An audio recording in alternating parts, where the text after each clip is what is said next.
पूर्णमिदं पूर्णात् पूर्णमुदच्यते पूर्णस्य पूर्णमादाय पूर्णमेवावशिष्यते।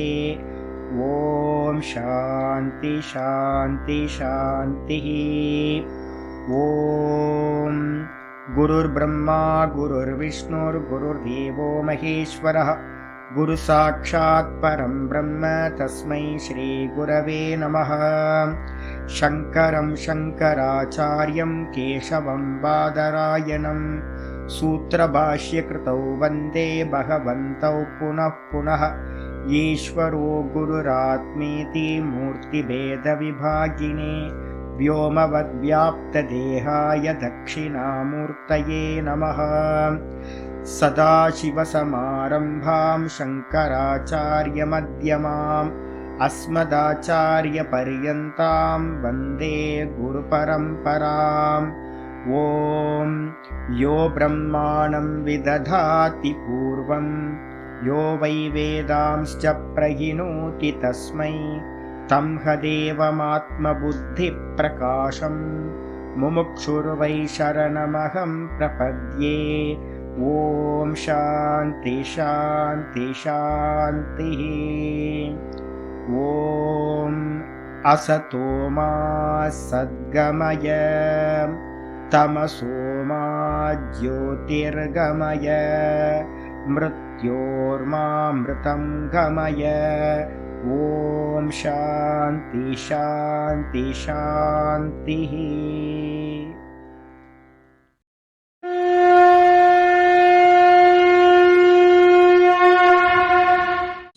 ॐ पार्थाय प्रतिबोधितां भगवता नारायणेन स्वयं व्यासेन ग्रथितां पुराणमुनिना मध्ये महाभारतम् अद्वैतामृतवर्षिणीं भगवतीम् अष्टादशाध्यायिनीम् अम्ब त्वामनुसन्दधामि भगवद्गीते भवद्वेषिणीम्। नमोऽस्तु ते व्यासविशालबुद्धे पुल्लारविन्दाय तपत्रनेत्र येन त्वया भारततैलपूर्णः प्रज्वालितो ज्ञानमयप्रदीपः प्रपन्नपारिजाताय स्तोत्रवेत्रैकपाणये ज्ञानमुद्राय कृष्णाय गीतामृतदुहे नमः। सर्वोपनिषदो गावः दोग्धा गोपालनन्दनः पार्थो वत्ससुधीर्भोक्ता दुग्धं गीतामृतं महत्। वसुदेवसुतं देवं कंसचाणूरमर्दनं देवकी परमानन्दं कृष्णं वन्दे जगद्गुरुम्। भीष्मद्रोणतटां जयद्रथजलां गान्धारनीलोत्पलां शल्यग्राहवती कृपेण वहनी कर्णेन वेलाकुलाम् अश्वत्थामविकर्णघोरमखरां दुर्योधनावर्तिनीं सोत्तीर्णा खलु पाण्डवैरननदीं कैवर्तककेशवः पाराशर्यवचः सरोजममलं गीतार्थगन्धोत्कटं नानाख्यानककेसरं हरिकथा सम्बोधनाभूतितम्। लोके सज्जनषट्पदैरहरः पेपीयमानं मुदा भूयाद्भारतपङ्कजं कलिमलं प्रध्वंसिनः श्रेयसे। मूकं करोति वाचालं पङ्गुं लङ्घयते गिरिं यत्कृपातमहं वन्दे परमानन्दमाधवम्। यं ब्रह्मा वरुणेन्द्ररुद्रमरुतः स्तुन्वन्ति दिव्यैस्तवैः वेदैः साङ्गपदक्रमोपनिषदैः गायन्ति यं सामगाः ध्यानावस्थिततद्गतेन मनसा पश्यन्ति यं योगिनः यस्यान्तं न विदुः सुरासुरगणाः। देवाय तस्मै नमः देवाय तस्मै नमः। ॐ श्रीकृष्णाय परमात्मने नमः। श्रीकृष्ण कृष्ण कृष्ण। ஓம் நாராயண பரோ வியக்தாத் அண்டமவ்யக்த சம்பவம் அண்டஸ்யாந்தஸ்தினி லோகாஹ சப்தத்வீபாச்ச மீதினி. ஓம். எல்லாருக்கும் நமஸ்காரம். நம்ம பார்த்துக்கிட்டு இருக்கிறது பகவத்கீதையில 2வது சாப்டர் சாங்கிய யோகம் பார்த்துட்டு இருக்கோம். இந்த சாங்கிய யோகத்துல நேற்று 52வது ஸ்லோகம் பார்த்து முடிச்சிருக்கோம். இந்த 52வது ஸ்லோகம் யதாத்தே மோக கலிலம் அப்படின்னு ஆரம்பிக்குது. இதுக்கு பாத்தீங்கன்னா சங்கரர் என்ன பண்ணியிருக்காரு, ஒரு அவதாரிக்கா கொடுத்திருந்தார் நேற்று. யாரெல்லாம் பாத்தீங்க அப்படின்னா யோக அதிஷ்டானத்துல பிரவருத்தி பண்ணியிருக்கோமோ, இப்ப நம்ம எல்லாம் பாத்தீங்கன்னா ஸ்டார்ட் பண்ணியிருக்கோம். நமக்கு மைல்ஸ்டோன் தெரியணும்ல, எவ்வளவு தூரம் நம்ம கிராஸ் பண்ணியிருக்கோம், இன்னும் எவ்வளவு தூரம் போகணும், இதெல்லாம் நமக்கு பாத்தீங்கன்னா நம்ம எந்த அளவு தண்ணியில நிக்கிறோம்னு நமக்கு தெரியணும் சாதகர்களுக்கு. இந்த விவேகம் பாத்தீங்கன்னா நான் இந்த 25 வருஷத்துல பார்க்கும்போது நிறைய பேருக்கு இந்த விவேகம் இல்லை. நம்ம எங்க நிக்கிறோம்ன்றத வச்சுதான் நம்ம என்ன காரியம் பண்ணணும்ன்றது நமக்கு தெரியும். இல்லைன்னா தப்பு தப்பா காரியம் பண்ணுவோம். சிரவண காலத்துல நிதித்தியாசனம் பண்ணுவோம், நிதித்தியாசன காலத்துல மனனத்தை பண்ணுவோம், நிதித்தியாசனம் சொல்லிக்கிட்டு ஊர் சுத்திக்கிட்டு ஏதாவது இருப்போம். இது பாத்தீங்கன்னா ஒவ்வொரு காலகட்டத்திலையும் என்னென்ன கருமங்கள் பண்ணணும், நான் எங்க நிக்கிறேன், இது நல்லா ஸ்திரமா தெரியணும். ஆச்சாரியர் அதனால்தான் பாஷ்யத்துல பண்ணும்போது சொல்றாரு யோக அனுஷ்டான ஜனித்த. இந்த யோக அனுஷ்டானத்தை பண்ணும்போது என்ன கிடைக்குது, யோகம்ன்றது 2 விதத்துல எடுத்துங்க. என்ன அப்படின்னு கேட்டீங்கன்னா கருமத்தை கர்ம யோகமா பண்றதும் யோகம். அது இல்லாம ஒரு நல்ல சாதகம் அஷ்டாங்க யோகத்தை செஞ்சாலும் சமாதி அபியாசத்தை பண்ணாலும் அதுக்கு பேரு யோகம். ரெண்டுமே யோகம்ன்ற சப்தத்துல வருது. அஷ்டாங்க யோகத்தை பண்றது மூலமாவும் உங்களுக்கு என்ன கிடைக்கும், சமாதானம் கிடைக்கும், சமம் கிடைக்கும். கர்மயோகத்தை பண்றது மூலமாவும் நமக்கு கிடைக்கிறது பாத்தீங்கன்னா மனசோட சமநிலை, சமத்துவம், யோக உச்சத்தை.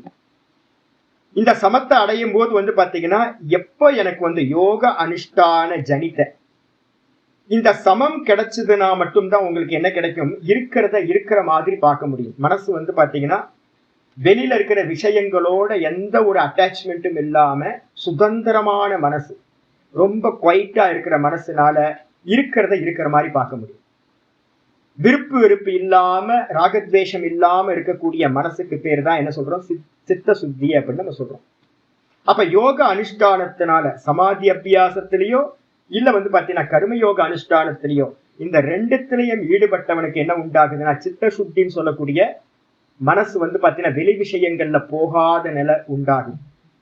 அதுல இருந்து பாத்தீங்கன்னா என்ன கிடைக்குது அப்படின்னா குருநாதர் சொன்ன இந்த சாஸ்திர விஷயங்கள், ஆத்ம ஞானத்தோட விஷயங்கள் பாத்தீங்கன்னா உள்ளுக்குள்ள ஸ்புரிக்க ஆரம்பிக்குது. 31 வரைக்கும் நம்ம 11ல இருந்து 31 வரைக்கும் என்ன ஆத்ம லட்சணங்களை பார்த்தோமோ இந்த ஆத்ம லட்சணங்கள் எல்லாம் தன்னிடத்தில் அவன் பார்க்க ஆரம்பிக்கிறான். அப்போ அந்த பார்க்க ஆரம்பிக்கும் போது பாத்தீங்கன்னா ஞானமானது இவனுக்கு உண்டாகுது. அந்த சாங்கிய புத்தி பாத்தீங்கன்னா கதா பிராப்தியதை, எந்த சமயத்துல எனக்கு பிராப்தி ஆகும் சுவாமி, நீங்க சொல்றீங்களே அந்த சித்த சுத்தி, அந்த சித்த சுத்திக்கு அப்புறம் பாத்தீங்கன்னா எனக்கு ஞான ஸ்புரணம், இதெல்லாம் எப்போ உண்டாகும் சுவாமி அப்படின்னு யாராவது கேள்வி கேட்டாங்க அப்படின்னா அதுக்கு பாத்தீங்கன்னா நேற்று பாட்டம் முக்கியமான பாட்டம் சொல்லியிருக்கு. யதாத்தே மோக கலினம். நேற்று ஸ்லோகத்தோட மீனிங் எல்லாம் பார்த்துட்டோம், பாஷ்யமும் பார்த்துட்டோம். ஆனாலும் பாத்தீங்கன்னா சொல்ல வேண்டி இருக்குன்றதுனால திரும்ப நான் வரேன். எப்பொழுது பாத்தீங்கன்னா யதான்றதுக்கு அர்த்தம் எப்பொழுது, எந்த சமயத்துல, எந்த காலத்துல, எந்த அவஸ்தையில தே ஹே அர்ஜுனா உனக்கு மோக கலிலம். மோக கலிலம் அப்படின்னா கன்ஃபியூஸ்டு மைண்ட். எதை பண்ணணும் எதை பண்ணக்கூடாது எதுவுமே தெரியாது நமக்கு. நல்லா பாத்தீங்கன்னா உள்ள பாத்தீங்கன்னா வெறும் சேரும் சகதியுமா குழம்பி போய் கிடக்குது இந்த மனசு. மேல தெளிஞ்ச மாதிரி தெரியும், நம்ம எல்லாம் வேஷம் போட்டுக்கிட்டு இருக்கோம் ரொம்ப தெளிவா இருக்கிற மாதிரி புத்திசாலியா. ஆனா உள்ளுக்குள்ளார அவ்வளவு அழுக்கு இருக்கு, நமக்கு பாத்தீங்கன்னா தெரியவே மாட்டேங்குது. இந்த மோகம் பாத்தீங்கன்னா கலிலம்ன்றதுக்கு அர்த்தம் சேர் சகதி. கால் வச்சிங்க அப்படின்னா மேல வரும், கால் வைக்காத வரைக்கும் மேல தெளிவா தண்ணி போயிட்டே இருக்கும். அப்படிப்பட்ட அந்த மோக கலிலமானது புத்திர் வியதிதரிஷ்யதி, உன்னுடைய புத்தியை விட்டு எப்ப கடந்து போகிறதோ, இந்த மோகம் பாத்தீங்கன்னா என்னோட புத்தியில ஆழ்ந்து இருக்கு, அதெல்லாம் பியூரிஃபை பண்ணணும். எப்போ பாத்தீங்கன்னா அது போகுதோ அந்த சமயத்துல ததா கந்தாசி நிர்வேதம், அப்பொழுது நீ பாத்தீங்கன்னா வைராக்கியத்தை அடைந்தவன் என்று சொல்லப்படுகிறது. என்னது, எப்படி, எத விஷயத்துல எனக்கு தெரியும் வைராக்கியம் அப்படின்னா ஸ்ரோதவ்யஸ்ய ஸ்ருதஸ்ய. எதெல்லாம் கேட்க வேண்டி இருக்கோ, எதெல்லாம் நம்ம இந்த உலகத்துல வந்து நிறைய பேர் சுத்தி இருக்கிறவங்க எல்லாம் நிறைய விதமா சொல்லுவாங்க, நிறைய விஷயங்களை பத்தி பேசுறாங்க. அதே மாதிரி வந்து பாத்தீங்கன்னா இதுவரைக்கும் நான் வந்து பாஸ்ட்ல வந்து அனந்த கோடி ஜென்மங்களாகவும் இந்த ஜென்மத்திலையும் நிறைய நான் வந்து பாத்தீங்கன்னா கேட்டு கேட்டு கேட்டு இந்த புத்திக்குள்ளார ஏகப்பட்டதை ஃபீடிங் பண்ணி வச்சிருக்கேன், மைண்ட் செட்டப் நிறைய. அப்ப இதுவரைக்கும் நான் கேட்டது எல்லாத்துலயும், இனி கேட்க போறதுலையும், இப்போ வந்து பாத்தீங்கன்னா கேட்டுக்கிட்டு இருக்கிற விஷயத்திலையும், ஸ்ரோத்தவ்ய அப்படின்னா கேட்க யோக்கியமானவைகள் இந்த உலகத்துல நிறைய இருக்கு. ஃபியூச்சர் பிரசன்ட் ரெண்டுத்தையும் எடுத்துங்க. சுத்தசியன்றதுக்கு அர்த்தம் பாஸ்ட் எடுத்துங்க. இது வரைக்கும் நான் கேட்டது, இதுல எல்லாத்துலயும் வந்து பாத்தீங்கன்னா இவ்வளவுதான், இதோட சாரம் இதுதான், இதுக்கு அந்நியமா வேற ஒண்ணும் இல்லை இந்த உலகத்துல அப்படின்னு ஒரு நிச்சயம் வந்து பாத்தீங்கன்னா உங்களுக்கு உண்டாயி வைராகியம் உண்டாகும். நிர்வேதம்ன்றதுக்கு அர்த்தம் வைராகியம். எந்த சமயத்துல வந்து பாத்தீங்கன்னா அந்த கேட்டவற்றிலும் கேட்க போகின்றவைகளிலும் நீ உனக்கு வந்து பாத்தீங்கன்னா வைராகியம் உண்டாகுதோ அப்ப நீ வந்து பாத்தீங்கன்னா உன்னுடைய அறிவு நிலை பெற்றிருக்குன்னு அர்த்தம் அப்படின்னு ஆரம்பிக்க போற. இப்ப இதுக்கு வந்து பாத்தீங்கன்னா ரெஃபரன்ஸ் எடுத்துக்கிட்டீங்க அப்படின்னா ஒரு 3:2 வந்து பாத்தீங்கன்னா பக்கத்துல போட்டீங்கன்னா நல்லா இருக்கும். இப்ப இது வரைக்குமே நிறைய பேர் புதுசா வந்திருக்கீங்க, பகவத்கீதை நிறைய பேர் வந்து புதுசா இருக்கீங்க. அது இல்லாம வந்து பாத்தீங்கன்னா இந்த பகவத்கீதை வந்து பாத்தீங்கன்னா 700 ஸ்லோகம். இதை வந்து பாத்தீங்கன்னா கொண்டு கூட்டினா என்ன அர்த்தம், கரெக்டா எடிட் பண்ணி இந்த இடத்துக்கு அப்புறம் இதுன்னு இந்த கிளாசிபிகேஷன் பண்ணி சரியா புரிஞ்சுக்கிறதுன்றது வந்து பாத்தீங்கன்னா ஒரு வாட்டி 2 வாட்டி பகவத்கீதை கேட்டவங்களாலையும் கூட வந்து பாத்தீங்கன்னா பெரிய கஷ்டம். என்ன காரணம் அப்படின்னா ஒரு இடத்துல வந்து கிருஷ்ணர் என்ன பண்ணுவாரு, கர்மத்தை பண்ணிடுவார். இன்னொரு இடத்துல வந்து பாத்தீங்க அப்படின்னா உட்கார்ந்து சமாதி பண்ணிடுவார். இன்னொரு இடத்துல வந்து பக்தி பண்ணுவார். இன்னொரு இடத்துல கர்ம பல தியாகத்தை பண்ணுவார். இப்ப என்ன ஆகும் அப்படின்னு கேட்டீங்கன்னா நமக்கு எல்லாத்துக்கும் கிருஷ்ணர் என்னதான் சொல்ல வர்றாரு, ஒவ்வொரு இடத்துலயும் ஒவ்வொரு கமாண்டிங் இருக்கு. முச்சந்தில தான் நிக்கணும், சட்டையை கிழிச்சுக்கிட்டு வந்து பாத்தீங்கன்னா முச்சந்தில நிக்கணும். ஒருத்தன் கீதாவை சொந்தமா படிச்சான் அப்படின்னா, பரம்பரையில படிக்காம நீங்க எடுத்து படிச்சீங்க அப்படின்னா, கிளாசிபிகேஷன் பண்ணாம படிச்சீங்க அப்படின்னா என்ன ஆகும் அப்படின்னு கேட்டீங்கன்னா ஒன்னும் புரியாது, தலையை பிச்சுட்டு நிக்க வேண்டியதுதான். எல்லாத்துக்கும் எனக்கு முதல்ல அப்படிதான் நடந்துச்சு. நிறைய பேருக்கு வந்து பாத்தீங்கன்னா 30 வருஷம் இருந்தவங்களுக்கு கூட வந்து பாத்தீங்கன்னா இதே நிலைமை இருக்கு. என்ன கிருஷ்ணர் சொல்ல வர்றாரு, கீதா என்ன சொல்லுது, கரெக்டான ஒரு மார்க்கம், அந்த பேட்டர்ன் வந்து பாத்தீங்கன்னா நமக்கு சாதனா பிரக்கிரியா வந்து சரியா தெரிஞ்சதுன்னா ஈஸியா போலாம். ஆனா வந்து அது மாதிரி ஆக மாட்டேங்குதே. இப்ப 2வது சாப்டர் படிச்சதுலயே நான் இது வரைக்கும் வந்து பாத்தீங்கன்னா ஒரு 110 கிளாஸ் எடுத்திருக்கேன்னா, 110 இருக்குமா, இப்ப 110 கிளாஸ்ல வந்து பாத்தீங்கன்னா முதல் சாப்டர் படிச்சவங்களுக்கு வந்து பாத்தீங்கன்னா சுவாமி என்ன சொல்ல வர்றாரு, யோகமா பேசுறாரு, ரகசியார்த்தம்னு சொல்லி ஏதோ பேசியிருக்காரு. 2வது சாப்டர்ல ஆரம்பிச்சா எடுத்தோன்னு ஆத்ம தத்துவத்தை வந்து சொல்லியாச்சு, அதுக்கப்புறம் கர்ம யோகத்தை சொல்லியாச்சு. இப்ப என்ன சொல்ல போறாங்கன்னு தெரியல. இப்ப இனிமே ஸ்தித பிரக்ய லட்சணத்தை பத்தி பேச போறோம். இதெல்லாம் கேட்டதுக்கு பிறகு 3வது அத்தியாயத்துல வந்து 2வது ஸ்லோகம், 3வது அத்தியாயத்துல ரெஃபரன்ஸ் போட்டுங்க பக்கத்துல. 3:2 வந்து பாத்தீங்கன்னா அவன் சொல்றான், வியாமிஸ்ரேனேவ வாக்கேன புத்திம் மோகயசீவமே ததேகம் வத நிச்சித்ய ஏன ஸ்ரேயோகமாப்னுயாம். ஒரு ஸ்லோகம் இருக்கு. இந்த நமக்கு எல்லாத்துக்கும் உண்டாகிறது அர்ஜுனனுக்கும் உண்டாகிறது. நம்ம தானே அர்ஜுனன். அவன் என்ன கேட்கிறான் அப்படின்னு கேட்டீங்கன்னா, சாமி கிருஷ்ணா நீ சொல்றது ஒண்ணு எனக்கு விளங்கவே இல்லை, புரியவே இல்லை. என்னுடைய இது வந்து பாத்தீங்கன்னா ஒரே கலக்கமா இருக்கு. யாமிஸ்ரேனேவ நீ சொன்னதெல்லாம் ஒரே கலங்கி சாமி ஏதோ சொன்னாரு, ஆனா என்னன்னு வந்து பாத்தீங்கன்னா என்னதான் பிரிச்சு புரிஞ்சுக்க முடியல. நல்லா சொல்றாரு, நிறைய பேர் போன் பண்றவங்க சொல்றாங்க, சாமி நல்லா சொல்றீங்க, ஆனா வந்து பாத்தீங்கன்னா என்ன அப்படின்னு என்னால வந்து பாத்தீங்கன்னா பிரிச்சு தெரிஞ்சுக்க முடியல சார். ஆனா கிளாஸ் நல்லா இருக்கு சார். அர்ஜுனனுக்கு இதே நிலைதான் வந்து பாத்தீங்கன்னா 3வது சாப்டர்ல 2வது ஸ்லோகத்தையே அவன் சொல்றான், என்னுடைய புத்தி வந்து பாத்தீங்கன்னா என்னை மோகப்படுத்துகின்றாய் கிருஷ்ணா, உன்னுடைய வாக்கியங்கள் எல்லாமே வந்து பாத்தீங்கன்னா ஒன்னோட ஒண்ணு மிக்ஸ் ஆகி கிடக்குது, எனக்கு தெளிவடைய முடியல. அதனால நீ என்ன பண்ணா, நீ அதெல்லாம் பாத்துக்கோ, எனக்கு என்ன பண்ணணும்னு ஃபர்ஸ்ட் சொல்லு. எனக்கு வந்து பெருசா பேசிக்கிட்டு இருக்க, நீ ஸ்திதப்பரங்க லட்சணத்தை பேசுற, ஆத்மா தத்துவத்தை பேசுற, அப்புறம் திடீர்னு கர்மயோகத்தை நடுவுல பேசுற, எனக்கு அதெல்லாம் ஒன்றும் புரியல. யுத்தம் பண்ணுன்னு வேற சொல்ற, தஸ்மாத் யுத்தியஸ்வ அப்படின்னு. நான் இப்ப யுத்தம் பண்றதா, சமாதி அபியாசம் பண்றதா, கர்மயோகம் பண்றதா, என்ன பண்றது நான், இது எனக்கு எதுவும் தெரியல. அதனால எனக்கு எதையாவது வந்து பாத்தீங்கன்னா ஒன்ன சொல்லு அப்படின்னு 3வது சாப்டர்ல கேட்க போறான். அப்ப என்ன அர்த்தம் அப்படின்னு கேட்டீங்கன்னா, அர்ஜுனனுக்கும் வந்து பாத்தீங்கன்னா அந்த மோகம் இருந்திருக்கு. இப்ப நான் பாடம் வந்து பாத்தீங்கன்னா ஒரு 10 இடத்துல போறீங்க.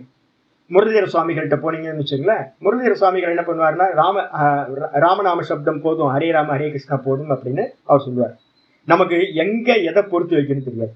இன்னொருத்தர் எங்கேயாவது திருவண்ணாமலைக்கு வந்தீங்க அப்படின்னா இன்னொருத்தர் சொல்லுவார், இந்த சாஸ்திரம் படிக்கிறது மண்ணாங்கட்டி அதெல்லாம் தூக்கி ஓரமா போடுங்க, அன்னதானம் பண்ணுங்க. அன்னதானம் பண்ணீங்கன்னா உங்களுக்கு புத்தி வந்து பாத்தீங்கன்னா அவ்வளவு நல்லா ஆயிரும், மோட்சம் கிடைச்சிடும் அப்படின்னு. இன்னொரு இடத்துல போனீங்க அப்படின்னா இன்னொருத்தர் சொல்லுவார், இல்ல ஈஸ்வர ஆராதனை பண்ணணும், நல்ல ஒரு பூஜையை எடுத்து வச்சுட்டு பூஜை பண்ணுங்க அப்படின்னு சொல்லுவார். இன்னொருத்தர் வந்து பாத்தீங்கன்னா நல்லா விரக்தனை சொல்லிங்க அப்படின்னா இதெல்லாம் ஆகாது, எல்லாத்தையும் விட்டுட்டு ஊர் சுத்துங்க, கஷேத்ராடனம் பண்ணுங்க அப்படின்னு சொல்லுவார். இது மாதிரி உலகத்துல வந்து பாத்தீங்கன்னா பலவிதமான மனிதர்கள், பெரியவங்கள்லாம் வந்து பாத்தீங்கன்னா ஒருத்தர் என்னது போதேந்திரால் இருக்கார் நம்ம கும்பகோணத்துல வந்து பாத்தீங்கன்னா, அந்த போதேந்திரால் ராமநாம போதேந்திரால்னு பேரு. அவர் வந்து பாத்தீங்கன்னா ராமநாமமே போதும் அப்படின்னு சொல்றாரு. பெரியவங்க எல்லாம் ரமணர்கிட்ட வந்தீங்க அப்படின்னு கேட்டீங்கன்னா, இதே ஏரியால ரமணர்கிட்ட வந்தீங்க அப்படின்னா சும்மா ஒரு சொல்லல அப்படின்ற. ஒவ்வொருத்தரும் வந்து பாத்தீங்கன்னா பக்கத்துல வந்து யோகி ஆசிரமத்துக்கு ரமண பகவான் பக்கத்துல இங்கேயே இருக்கு விஷ்ணு சுவாமி ஆசிரமம். அவர் வந்து பாத்தீங்கன்னா என்னுடைய நாமத்தையே சொல்லிக்கிட்டு போதும் அப்படின்ற. இப்ப ஒரு ஏரியால திருவண்ணாமலையில வந்து மாட்டீங்கன்னாவே என்ன ஆகும்னு கேட்டீங்கன்னா, என்ன பண்ணணும் என்ன பண்ணக்கூடாதுன்னு உங்களுக்கு ஒரு கிளியர் விஷன் வரவே வராது. அப்ப கன்ஃபியூஸ்டாவே ஒரு 30-40 வருஷம் டிராவல் பண்ணா கூட ஒவ்வொருத்தரும் அவங்க பக்கம் நம்மளை இழுத்துக்கிட்டு போவாங்களுடைய, நமக்கு ஒரு பேட்டர்ன் வந்து பாத்தீங்கன்னா இதுதான் அப்படின்னு தெளிவா தெரியவே தெரியாது. இன்னும் வந்து பாத்தீங்கன்னா நியூ மாஸ்டர்ஸ் நிறைய பேர் யூடியூப்ல எல்லாம் வந்து பாத்தீங்கன்னா உள்ள இறங்கியிருக்காங்க. ஒவ்வொருத்தரும் வந்து பாத்தீங்கன்னா இன்டெலக்சுவலாவே பேசிட்டு போயிட்டு இருக்காங்க, ஒன்றும் புரியவே மாட்டேங்குது நமக்கு. ஐயம் தட்டுன்னு ஒரு பக்கம், அதுக்கப்புறம் குருவே தேவையில்லை அப்படின்னு ஜக்கிவா இவரு நம்ம கிருஷ்ணமூர்த்தி, அது இல்லாம வந்து பாத்தீங்கன்னா வேற உலகம் ஃபுல்லா அவ்வளோ மாஸ்டர்ஸ் இருக்காங்க. இப்ப நமக்கு புத்தி என்ன ஆகுது அப்படின்னு கேட்டீங்கன்னா கலங்கி போய் மோக கலிதம். ஆனா எல்லாரும் வந்து பாத்தீங்க அப்படின்னா தெளிவா இருக்கிற மாதிரியே வெளியில காட்டுது, நல்லா தெளிவா இருக்கிற மாதிரி. ஒரு கல்லை தூக்கி உள்ள போட்டீங்கன்னா மனசுக்குள்ளார கீழே இருக்கிற அழுக்கெல்லாம் மேல வர ஆரம்பிச்சிடும், கன்ஃபியூஸ்டுன்னு தெரிஞ்சு. 2 வார்த்தை பேசும்போதே எனக்கு தெரியும் இவங்க வந்து பாத்தீங்கன்னா முறையா குரு மூலமா பாடம் படிக்கல, எந்த ஒரு டெக்ஸ்டும் படிக்காம இங்க அங்கன்னு கொஞ்சம் கொஞ்சமா எடுத்திருக்காங்க, உள்ள போட்டு வச்சு கன்ஃபியூஸ்டா இருக்காங்கன்னு தெரிஞ்சு. ஆனா வெளியில பேசாத வரைக்கும் வந்து பாத்தீங்கன்னா நல்லா இருக்கும், பர்ஃபெக்டா இருக்கிற மாதிரி. அர்ஜுனன் அதை தான் சொல்றான். அப்போ 2வது ஸ்லோகம் இருக்கு. அதுக்கப்புறம் வந்து பாத்தீங்க அப்படின்னா இன்னொரு ஒரு ஸ்லோகம் இருக்கு. என்ன அப்படின்னு கேட்டீங்கன்னா இந்த இதுலயே இன்னொரு ஸ்லோகம் ஒண்ணு இருக்கு. 3:17 எடுத்துங்க. 3:17 ஒரு அருமையான ஸ்லோகம் சொல்ற. இல்ல 3:17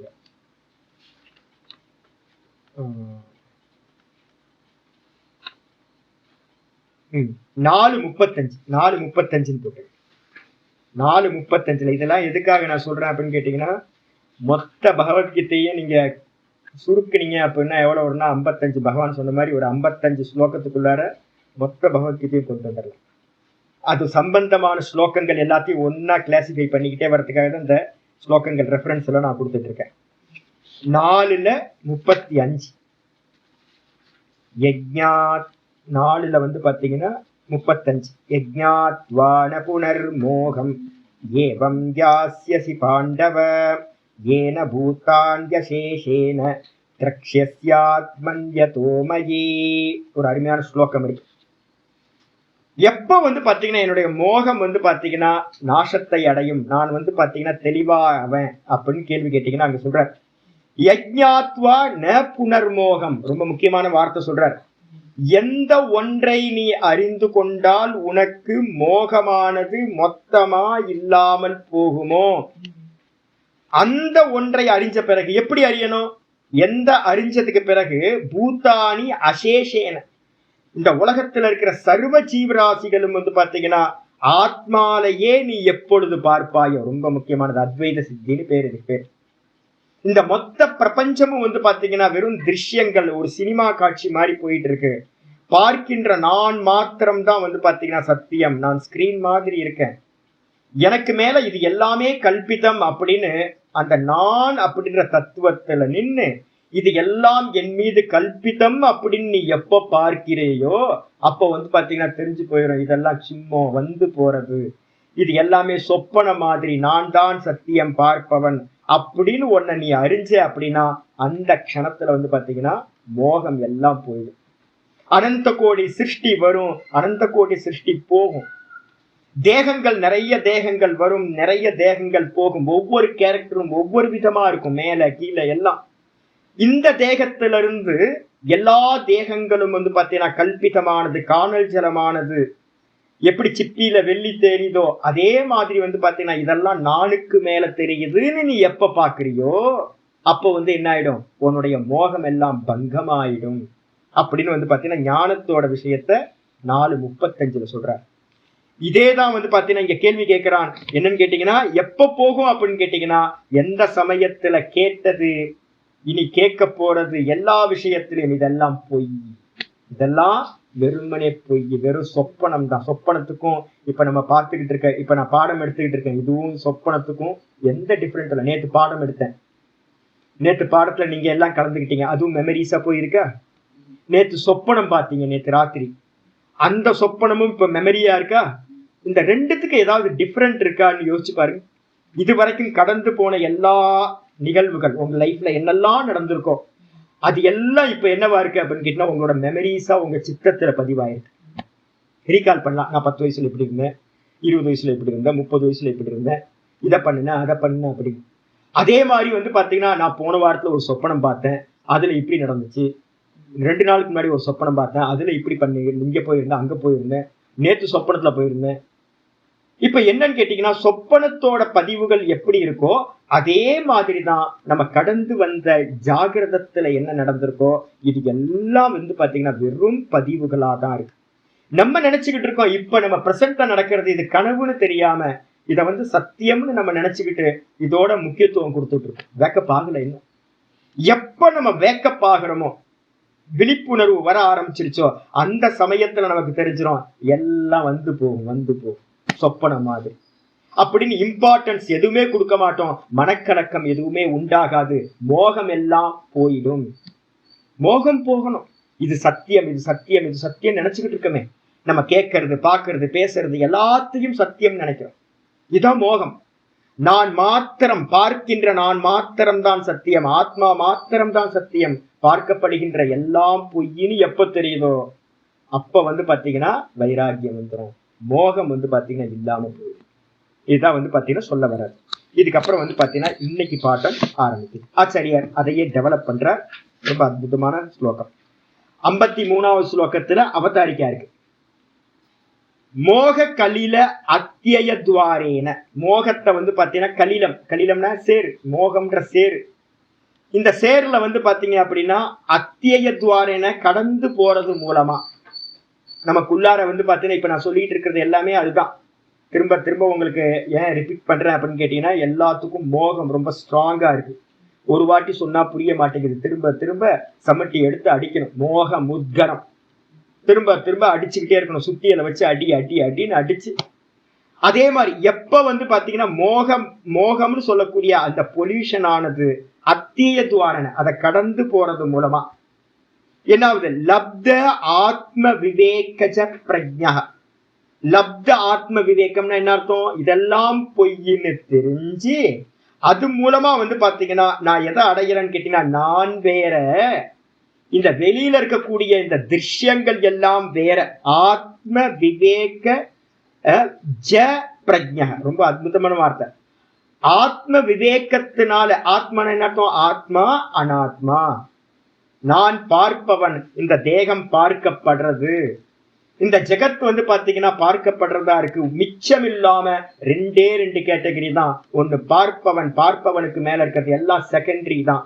இது எல்லாம் பார்க்கப்படும் வஸ்துக்கள், இது அனாத்மா அப்படின்னு ஒரு ஞானம் உண்டாய் அந்த ஞானத்து மூலமா என்ன உண்டாகும் சுவாமி, நம்ம யோக சூத்திரம் யாரெல்லாம் இப்ப பகவத்கீதை கேட்டுட்டு இருக்கீங்களோ இவங்க எல்லாம் வந்து பாத்தீங்கன்னா கடைசி ஒரு 3-4 கிளாஸ் 2 சூத்திரம் முக்கியமா கேட்கணும் நீங்க. யோக சித்த விருத்தி நிரோதகன்னு யோக சூத்திரத்துல 2வது சூத்திரம், ததா திருஷ்டுக்கு சுரூபே அவஸ்தானம் அப்படின்னு யோக சூத்திரத்துல 3வது சூத்திரம். இன்னைக்கு நேற்று ஆரம்பிச்சிருக்கோம் பாட்டம். அதே மாதிரி நாளைக்கு பாட்டத்தையும் இன்னும் அடுத்த சூத்திரம் 4வது சூத்திரம் இருக்கு, விற்பி சாரூபியம் இதரத்திர அப்படின்னு. யோக சித்த விருத்தி நிரோதக 2வது சூத்திரம், ததா திருஷ்டுக்கு சுரூபே அவஸ்தானம் 3வது சூத்திரம், 4வது சூத்திரம் விற்பி சாரூபியம் இதரத்திர அப்படின்னு.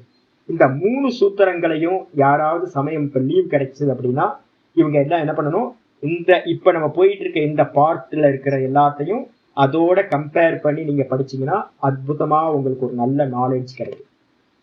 எப்ப பாத்தீங்கன்னா பரோட்ச ஞானம் கிடைச்சிருது. இப்ப உங்களுக்கு நான் கொடுத்துக்கிட்டு இருக்கிறது எல்லாமே பரோட்ச ஞானம். ஃபர்ஸ்ட் அண்டர்ஸ்டாண்டிங் பாத்தீங்கன்னா புத்திக்குள்ளார உண்டாகணும். ஆமா, இது எல்லாம் பாத்தீங்கன்னா பார்க்கப்படுறது. சொப்பனத்துல எப்படி பார்த்தனோ அதே மாதிரிதான் இது இருக்கு. புரிஞ்சிருச்சா? ஆமா சுவாமி புரிஞ்சிருச்சு.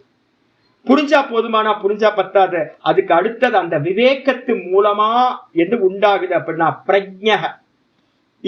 இது மூலமா உண்டான பிரஜ்ஞா உண்டாகும். பிரஜ்ஞான்றதுக்கு அர்த்தம் என்ன தெரியுங்களா? எந்த இடத்துல ஞானம்ன்ற வார்த்தை இனிமே யூஸ் பண்ண மாட்டார். இந்த சாப்டர் முடிகிற வரைக்கும் பிரஜ்ஞா, ஸ்தித பிரஜ்ஞன்ற வார்த்தை யூஸ் பண்ண போற. பிரஜ்ஞாக்கும் ஞானத்துக்கும் என்ன சுவாமி வித்தியாசம் அப்படின்னா, ஞானம்ன்றதுக்கு அர்த்தம் புத்தியில நீங்க எதையெல்லாம் புரிஞ்சுக்கிறீங்களோ அது எல்லாம் என்னது ஞானம். அவபோதனை, அறிதல் அப்படின்னு அர்த்தம். இந்த உலகத்துல எதை வேணாலும் தெரிஞ்சுக்கலாம். கம்ப்யூட்டர் ஞானம், பிசிக்ஸ் ஞானம், கெமிஸ்ட்ரி ஞானம், எல்லாத்துக்கும் ஞானம் போட்டுக்கலாம். உலகத்துல இருக்கிற சர்வத்துக்கும் ஞானம் போட்டுக்கலாம். அந்த ஞானத்துக்கும் பிரஜைக்கு என்ன சுவாமி சம்பந்தம் அப்படின்னா, பிரஜையும் அறிவு தான். ஆனா அந்த அறிவு எப்படிப்பட்டது அப்படின்னா அனுபவமா இருக்கும்போது அதுக்கு பேர் உணர்வுன்னு பேர். அறிவு எப்ப பாத்தீங்கன்னா புத்தியை கடந்து சுவானுபவமா ஆகுதோ அதுக்கு பேர் பிரஜான்னு பேர். ஒரு ஆள் பாத்தீங்க அப்படின்னா பெட்ல படுத்திருக்க, ரொம்ப சீரியஸான கண்டிஷன், கோமால இருக்கார். உள்ள போறார் வெளியில வர்றார், உள்ள போறார் வெளியில வர்றார். அப்போ நம்ம என்ன கேட்போம் அப்படின்னு கேட்டீங்கன்னா, பிரஜை இருக்கா, அவருக்கு பிரஜை இருக்கான்னு, அறிவு இருக்கான்னு கேட்க மாட்டோம். என்ன இருக்கும்? பிரஜா இருக்கா அப்படின்னு. பிரஜான்றது என்னன்னு கேட்டீங்கன்னா, நான் அப்படின்ற அந்த உணர்வுக்கு பேர் பாத்தீங்கன்னா பிரஜை அப்படின்னு பேர். இந்த உணர்வுக்கு மேலதான் பாத்தீங்கன்னா புத்தி கல்பிதமாகும் போது ஒரு அறிவு, வெளி விஷயங்களை பத்தின அறிவு பாத்தீங்கன்னா அந்த புத்திக்கு உண்டாகுது.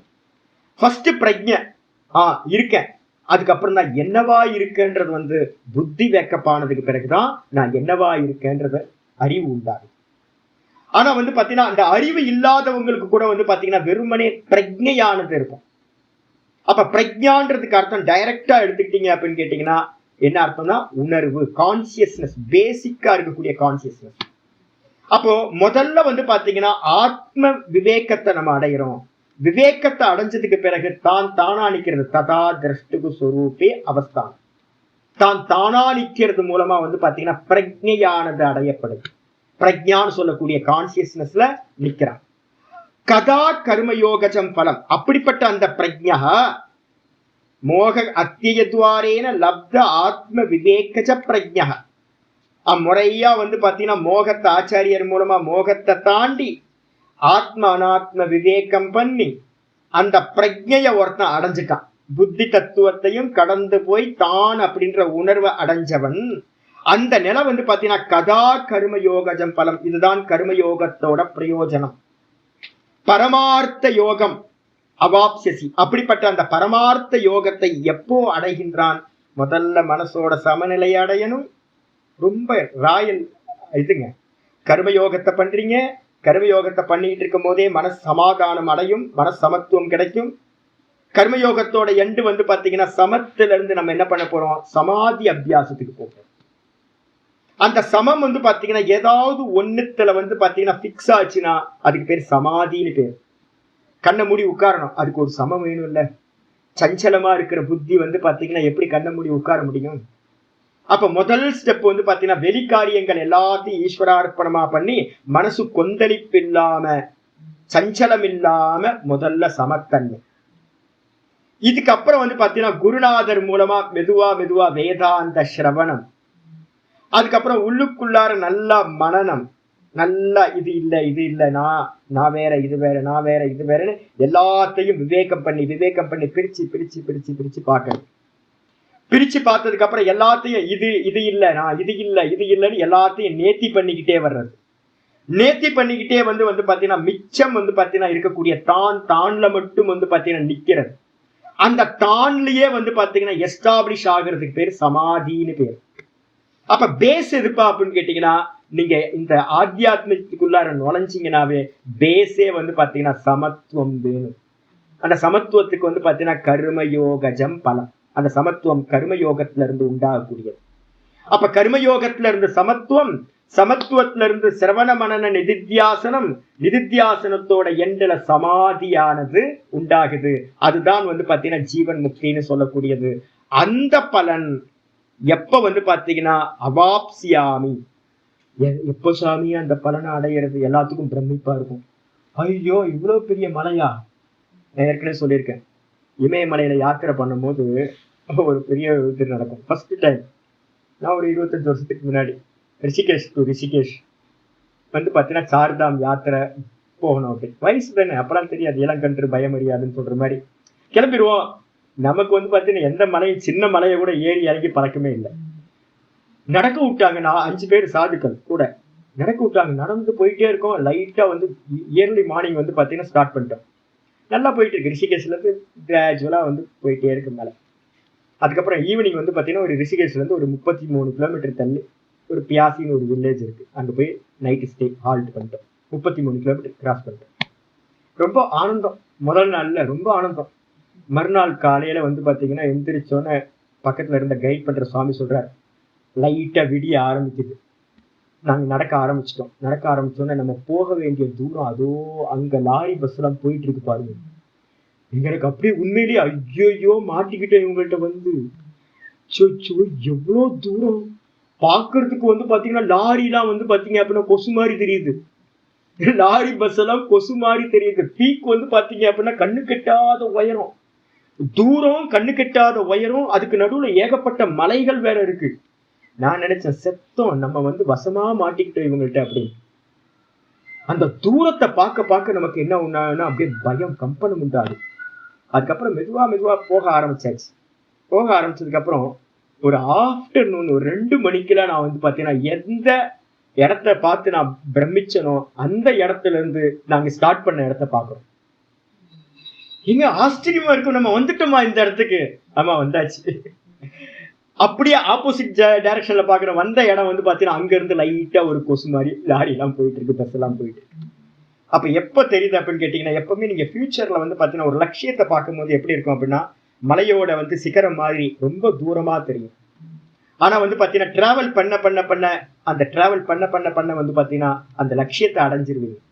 நீங்க நிறைய பேர் என்ன பண்ணுவாங்க அப்படின்னு கேட்டீங்கன்னா, லட்சியத்தை பார்த்துட்டு இது நம்மளால ஆகிற காரியம் இல்லப்பான்னு நமஸ்காரம் பண்ணிட்டு ரிட்டர்ன் போயிடுவாங்க. நிறைய பேர் வந்து பாத்தீங்கன்னா 2 நாள் 3 நாள் யாத்திரை பண்ணிட்டு போயிடுவாங்க. நர்மதா பரிக்கிரமும் அதே மாதிரிதான். முள்ளு குத்தம், அதுக்கு கல்லு குத்தம், சண்டைன்னு வந்தா வந்து பாத்தீங்கன்னா சட்டக்கிளியை தானே செய்யும். உண்மை தானே? யாத்திரைன்னு வந்துச்சு அப்படின்னா கொஞ்சம் பெயின் இருக்க தானே செய்யும்.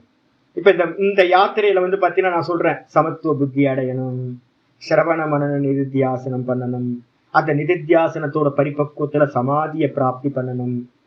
நம்ம வந்து இருக்கிற இடம் வந்து பாத்தீங்கன்னா ஒரு பள்ளத்தாக்குல இருந்துகிட்டு இருக்கோம். சாமி எங்க சாமி அடையிறது? இதெல்லாம் எப்ப சாமியை அடைய போற? அதான் கேள்வி கேட்கிறான். எப்ப சாமி இதை எல்லாத்தையும் நான் சொல்லக்கூடிய அந்த கர்மயோகத்துல இருந்து உண்டாகக்கூடிய சமத்துவ பாவனையை அடைய போறேன், அந்த பலன் எடுக்க போறேன்? எப்ப வந்து பாத்தீங்கன்னா சிரவண மனனத்தோட பலன் எடுக்க போறேன்?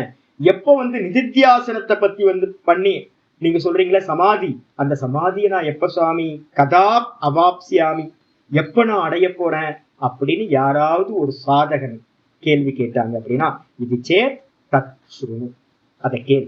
நான் சொல்றேன் இதெல்லாம் விளக்கமா இனி சொல்ல போறேன், நீ கேட்பாயாக அப்படின்னு 53வது ஸ்லோகம் இன்னைக்கு பாடம் ஆரம்பிக்கும்.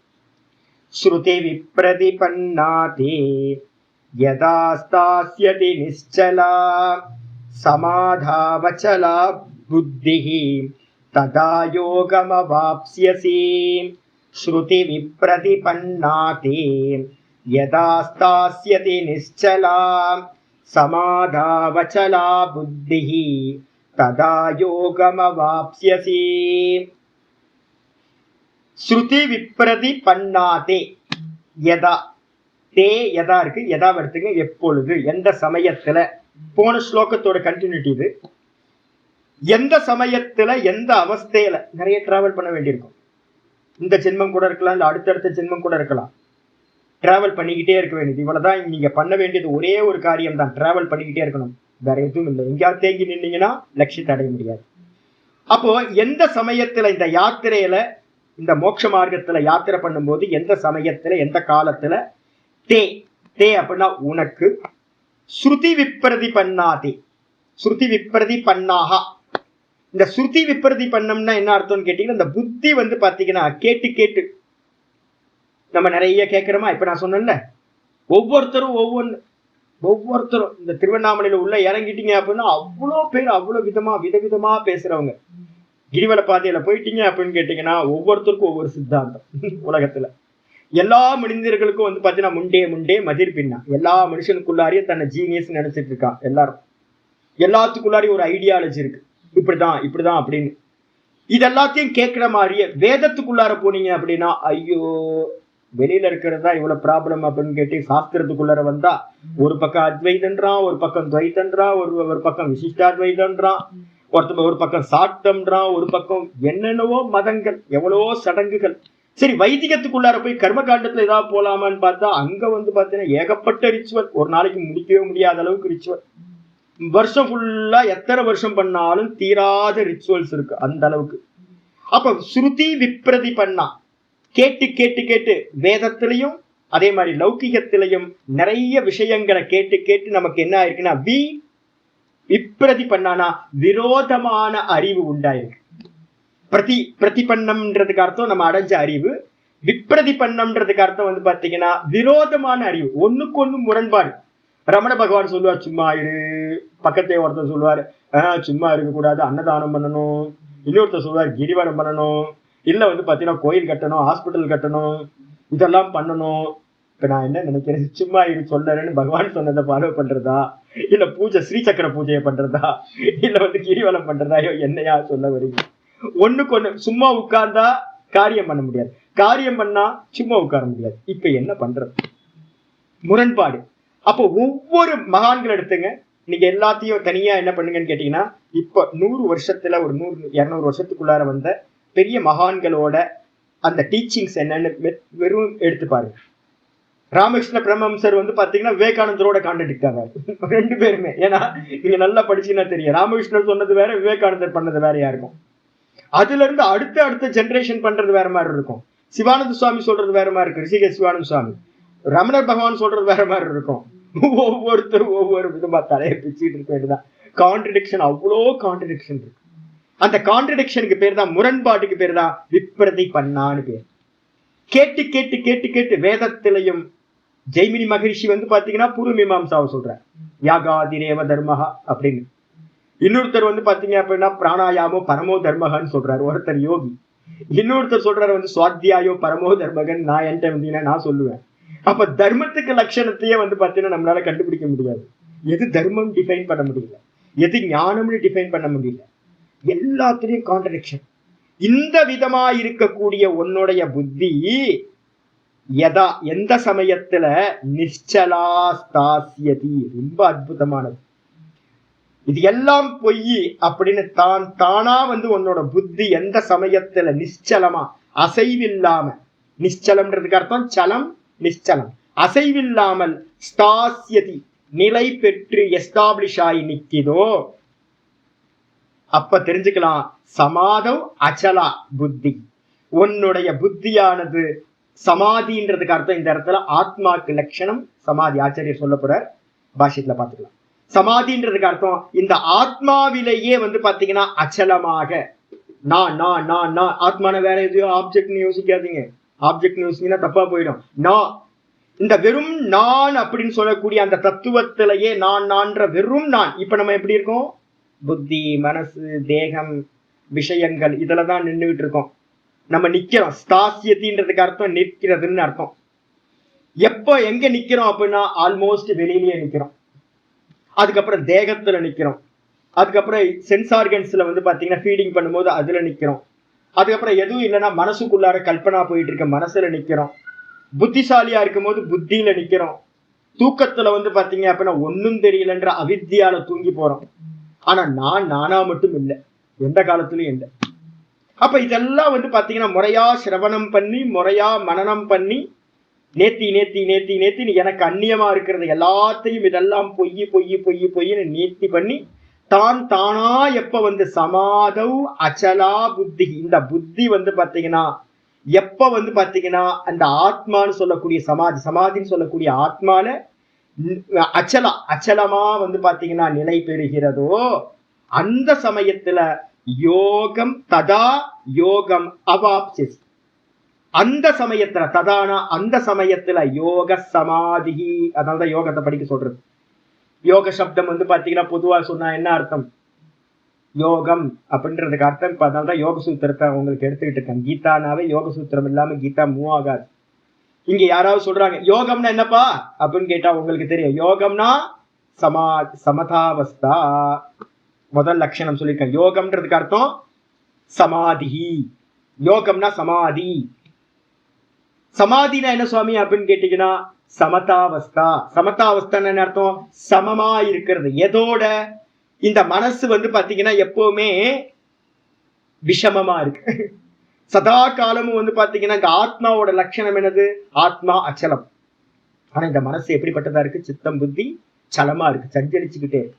இந்த உடம்பு சஞ்சலிச்சுக்கிட்டு இருக்கு, இந்திரியங்கள் சஞ்சலிச்சுக்கிட்டு இருக்கு, புத்தி சஞ்சலிக்குது, மனசு சஞ்சலிக்குது, எல்லாம் சஞ்சலம். இந்த பிராணன் சஞ்சலிச்சுக்கிட்டு இருக்கு. எப்ப வந்து பாத்தீங்கன்னா இந்த புத்தி தான் வந்து பாத்தீங்கன்னா ப்ரொஜெக்டர். இந்த ப்ரொஜெக்டர்ல வந்து பாத்தீங்க அப்படின்னா ப்ரொஜெக்டருக்கு பின்பக்கம் ஒரு பிரகாசம் இருக்கா, அதுல இருந்து வெளியில வரும். இந்த பிரகாசம் என்ன பண்ணுதுன்னு கேட்டீங்கன்னா உள்ளுக்குள்ளார இருக்க அந்த ப்ரொஜெக்டருக்குள்ளார ஒரு ஃபிலிம் ரோல் இருக்கு. அந்த ஃபிலிம் ரோல் நமக்கெல்லாம் எப்படின்னா அனந்த காலத்துல இருந்து நான் ஸ்டாப்பா போயிட்டே இருக்கு. இன்டர்வலே இல்லை, அது பாட்டுக்கு போயிட்டே இருக்கு, படம் ஓடிக்கிட்டே இருக்கு. அந்த ஃபிலிம் ரோல் வாசனா வந்து பாத்தீங்கன்னா போயிட்டே இருக்கு. இந்த பிரகாசம் வந்து பாத்தீங்கன்னா என்ன பண்ணுச்சு அப்படின்னு கேட்டீங்கன்னா அந்த ஃபிலிம் ரோல் வழியா வெளியில போச்சு. வெளியில போனோம்னு அந்த ஸ்கிரீன்ல வந்து பாத்தீங்கன்னா பெரிய சலனச்சித்திரம் போயிட்டே இருக்கு. ஆக்ஷன் மூவிஸ் போயிட்டே இருக்கு. நிறைய ஆக்ஷன்ஸ் போயிட்டே இருக்கு. வாசனைகள் எல்லாம் எப்ப நீங்க வந்து பாத்தீங்கன்னா அந்த பிலிம் ரோலை ரிமூவ் பண்றீங்களோ, அப்ப ரிமூவ் பண்ணிட்டீங்கன்னா ப்ரொஜெக்டர் வழியா என்ன போகும்? பிரகாசம் போகும். அந்த பிரகாசம் அந்த ஸ்கிரீன்ல எப்படி தெரியும்? வெறும் ஒயிட்டா தெரியும். அந்த ஆக்ஷன் ஏதாவது இருக்கான்னு கேட்டீங்கன்னா ஆக்ஷன் எதுவுமே இல்லை. ஸ்கிரீனுக்கும் அந்த பிரகாசத்துக்கும் எந்த ஒரு வித்தியாசமும் இல்லாம, டிஃப்ரெண்ட் இல்லாம அப்படியே இருக்கும். இப்ப நமக்கு உள்ளுக்குள்ளார அந்த நான் நம்ம சொல்றமே, இந்த நான் வந்து பாத்தீங்கன்னா அச்சல தத்துவம். அது வெறும் பிரகாசம். அந்த வெறும் பிரகாசமான இந்த ஆத்ம தத்துவத்தோட இந்த மனசு வந்து பாத்தீங்க அப்படின்னா எப்போ சமநிலையை அடையுதோ, ஆத்மா வேற இந்த மனசு வேறன்னு தெரியாத அளவுக்கு. ஸ்பட்டிகமணி எடுத்துங்க, நல்ல பெரிய பெரிய ஸ்பட்டிகம்லாம் கிடைக்கும். நீங்க ரிஷிகேஷ் எங்கேயாவது போனீங்கன்னா ஸ்பட்டிகம் வாங்கிட்டு வரலாம். பெரிய ஸ்பட்டிகம்லாம் இருக்கும். ஸ்பட்டிக மாலையே வச்சுக்கோங்க, சுத்தமான ஸ்பட்டிக மாலை. இந்த ஸ்பட்டிக மாலையை தூக்கி ஒரு நல்ல கிளாஸ்ல, தண்ணி இருக்கிற கிளாஸ்ல போட்டீங்கன்னு வச்சுக்கோங்க, என்னன்னா தெரியாது. சுத்தமான ஸ்பட்டிகம் வந்து பாத்தீங்கன்னா தண்ணியோட போட்டீங்க அப்படின்னா டிஃப்ரெண்ட் தெரியாம போயிடும். இருக்கா இல்லையா? இருக்கு, ஆனா டிஃப்ரெண்ட் தெரியாது. இதே மாதிரி வந்து பாத்தீங்கன்னா டிரான்ஸ்பரண்டான ஒரு கண்ணாடி, நல்ல ஒரு ஜெர்மன் மேக் கண்ணாடி இல்லைன்னா பெல்ஜியம் மேக் கண்ணாடி ஏதாவது இருக்குன்னு வச்சுங்க, டிரான்ஸ்பரண்டா இருக்கு, கிளீன் பண்ணி வந்து பாத்தீங்க அப்படின்னா வச்சதுக்கு பிறகு எந்த ஒரு டிஃப்ரெண்ட்டும் தெரியாம இருந்துச்சு அப்படின்னா அப்ப அந்த கண்ணாடியும் என்ன ஆயிடுச்சு? சம அவஸ்தைக்கு போயிடுச்சுன்னு அர்த்தம். புரியுதா உங்களுக்கு? இதே மாதிரி வந்து பாத்தீங்க அப்படின்னா என்னுடைய மனசு வந்து பாத்தீங்கன்னா நான் அப்படின்ற கான்சியஸ்னஸோட எந்த ஒரு டிஃப்ரெண்ட்டும் இல்லாம ஒரே மாதிரி இருக்கா? இருக்கு, ஆனா டிஃப்ரென்ஸ் தெரியல. அது மாதிரி ஆச்சு அப்படின்னா அதுக்கு பேரு சமதாவஸ்தான்னு பேரு. சித்தத்தோட மனசோட சமநிலை அப்படின்னு பேரு.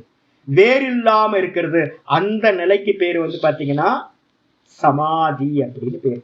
அந்த சமாதிக்கு தான் வந்து பாத்தீங்கன்னா யோக சாஸ்திரத்துல யோகம் அப்படின்னு பேரு. யோக சமாதி. யோகம் என்றால் சமாதி. சமாதின்றதுக்கு அர்த்தம் சமநிலை. எதுக்கு இருக்க ஆப்போசிட்ல இருக்கக்கூடிய ஆப்ஜெக்டோட ஒண்ணு மாதிரி இருக்கிற நிலைக்கு பேரு சமாதி. அப்போ நீ எப்ப வந்து பாத்தீங்கன்னா இந்த ஆத்மால நான் சொல்லக்கூடிய ஆத்மால, அதுக்கு பேர் சமாதின்னு பேர் இங்க வச்சிருக்கு.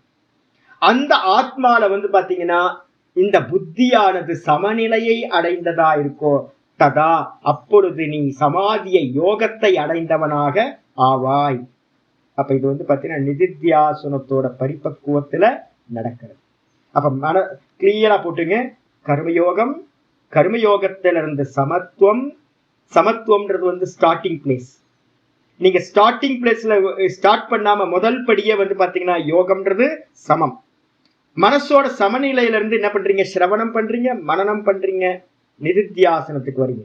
நிதித்தியாசனத்துல வந்து சமாதி அபியாசம் பண்றீங்க, தான் தான் தான் தான்லயே நின்னு அபியாசம் பண்றது. அந்த தான் தான்லயே நின்னு எந்த சமயத்துல இந்த புத்தி மனசு அசையாத அச்சல தத்துவமா இந்த மனசு ஆகுதோ அப்ப நீ யோகத்தை அடைந்தாய் அப்படின்னு அர்த்தம். நிர்விகல்ப சமாதியை நீ அடைந்தாய். ததா திரஷ்டு சுரூபே அவஸ்தானம். அப்பொழுது நீ என்ன ஆவனா, பார்ப்பவனிடத்தில் நிலை பெறுகின்றான். அதான் சமாதி. ஆயிடுச்சா? பாஷ்யத்துக்கு வந்துருங்க. ஆச்சரிய சொல்றேன். ஸ்ருதி விப்ரதி பண்ணா. இந்த புத்தியில புரிஞ்சுக்கிட்டாலாம் வந்து பாத்தீங்கன்னா, நான் நேத்தே யோக சூத்திரம் சொல்லும் போது விவேக சிடாமணி ஸ்லோகங்கள்லாம் சொல்லியிருக்கேன். யாருக்கெல்லாம் ஞானம் இருக்கோ, இப்ப எனக்கெல்லாம் ஞானம் இருக்கு, ஞானம் கம்மியா அப்படின்னு கேட்டீங்கன்னா, நல்லா மணிக்கணக்கா நீங்க 10 மணி நேரம் பேச சொன்னாலும் தொடர்ந்து பேசிக்கிட்டே இருப்பேன். நான் டீட்டெயிலா பேச முடியும். ரமணருக்கும் நமக்கும் என்ன வித்தியாசம் அப்படின்னு கேட்டீங்கன்னா, ஒன்னே ஒண்ணுதான். நம்ம வந்து பாத்தீங்கன்னா வலுக்கட்டாயமா திரும்ப திரும்ப வந்து நான் ஆத்மா நான் வந்து லௌகிகத்துல போகும்போதெல்லாம் சொல்லிக்க வேண்டியது. ரமண பகவானுக்கு என்ன இருக்கும் அப்படின்னு கேட்டீங்கன்னா, ஒண்ணும் இருக்காது. அவர் சொல்லிக்கணும்னு அவசியம் இல்லை, அதுவா இருக்காரு. அவர் அதுவா இருக்கிறதுனால நேச்சுரலா அயத்திரத்தக. நேற்று ஒரு ஸ்லோகம் சொல்லியிருக்கேன். எத்தனமே இல்லாம ஆத்மஸ்புரணம் வந்து பாத்தீங்கன்னா ஞானி புருஷர்கள்ட்ட நிஷ்டர்கள்ட்ட இருக்கும். வெறும் அகம் அகம் அகம், ஒரு க்ஷணம் கூட வந்து பாத்தீங்கன்னா மாறுபடாம. ஆனா நமக்கு வந்து பாத்தீங்கன்னா தூக்கத்துல போனா மறந்து போயிடும், நான் யாருன்னு மறந்து போயிடும். சொப்பனத்துக்குள்ளார போனா வேற லோகம். இப்ப கான்சியஸ் இருக்கிற வரைக்கும், இப்ப கூட வந்து பாடம் எடுக்கிற வரைக்கும் கரெக்டா இருக்கு. யாராவது ஒருத்தர் வெளியில வந்தாருன்னா, குரங்கு வெளியில வந்துச்சு அப்படின்னா எடுத்து அடிக்கிறோம், குச்சி எடுத்து ஓடிப்போம் அப்படின்னு. அப்ப ஆத்ம தத்துவத்துல இருந்து நம்ம என்ன பண்றோம்னு கேட்டீங்கன்னா விலகி விலகி போயிட்டே இருக்கும். அப்ப நிஷ்டை வந்து பாத்தீங்கன்னா எப்ப உண்டாகும் அப்படின்னா, நிதித்தியாசனத்துல சமாதி அபியாசத்துலதான் உங்களுக்கு வந்து பாத்தீங்கன்னா நிஷ்டை கைகூடும். அந்த நிஷ்டைக்கு பேர் தான் சமாதி அப்படின்னு பேர். பாஷிகார் வந்து பாத்தீங்கன்னா சொல்ல ஆரம்பிக்கிறார். ஸ்ருதி விப்ரதி பண்ணாகா அப்படின்னா என்ன அர்த்தம்? விசர்க்கம் இல்ல, விசர்க்கம் வந்து பாத்தீங்கன்னா லோபமாயிருக்கு. அநேக சாத்திய சாதன சம்பந்த பிரகாசன ஸ்ருதிபிகி. நிறைய விஷயங்களை கேட்கிறோம். அநேக சாத்தியம்.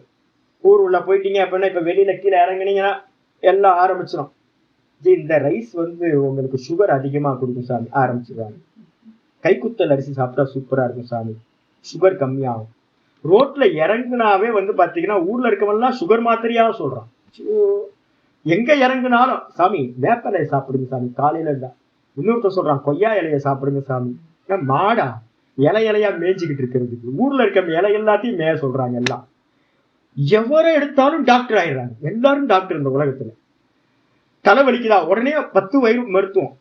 சாத்தியம் வந்து பாத்தீங்கன்னா ஒண்ணு ஆரோக்கியம்னு ஒண்ணு வச்சுக்கிட்டீங்க அப்படின்னா, அமெரிக்கால இருந்து வந்து பாத்தீங்கன்னா சொல்லுவான் உருளைக்கிழங்கு அதிகமா விளைஞ்சிருச்சு அப்படின்னா உருளைக்கிழங்கு சாப்பிட்டா கேன்சர் போயிடும் அப்படின்னு அவன் சொல்லிட்டு இருப்பான்.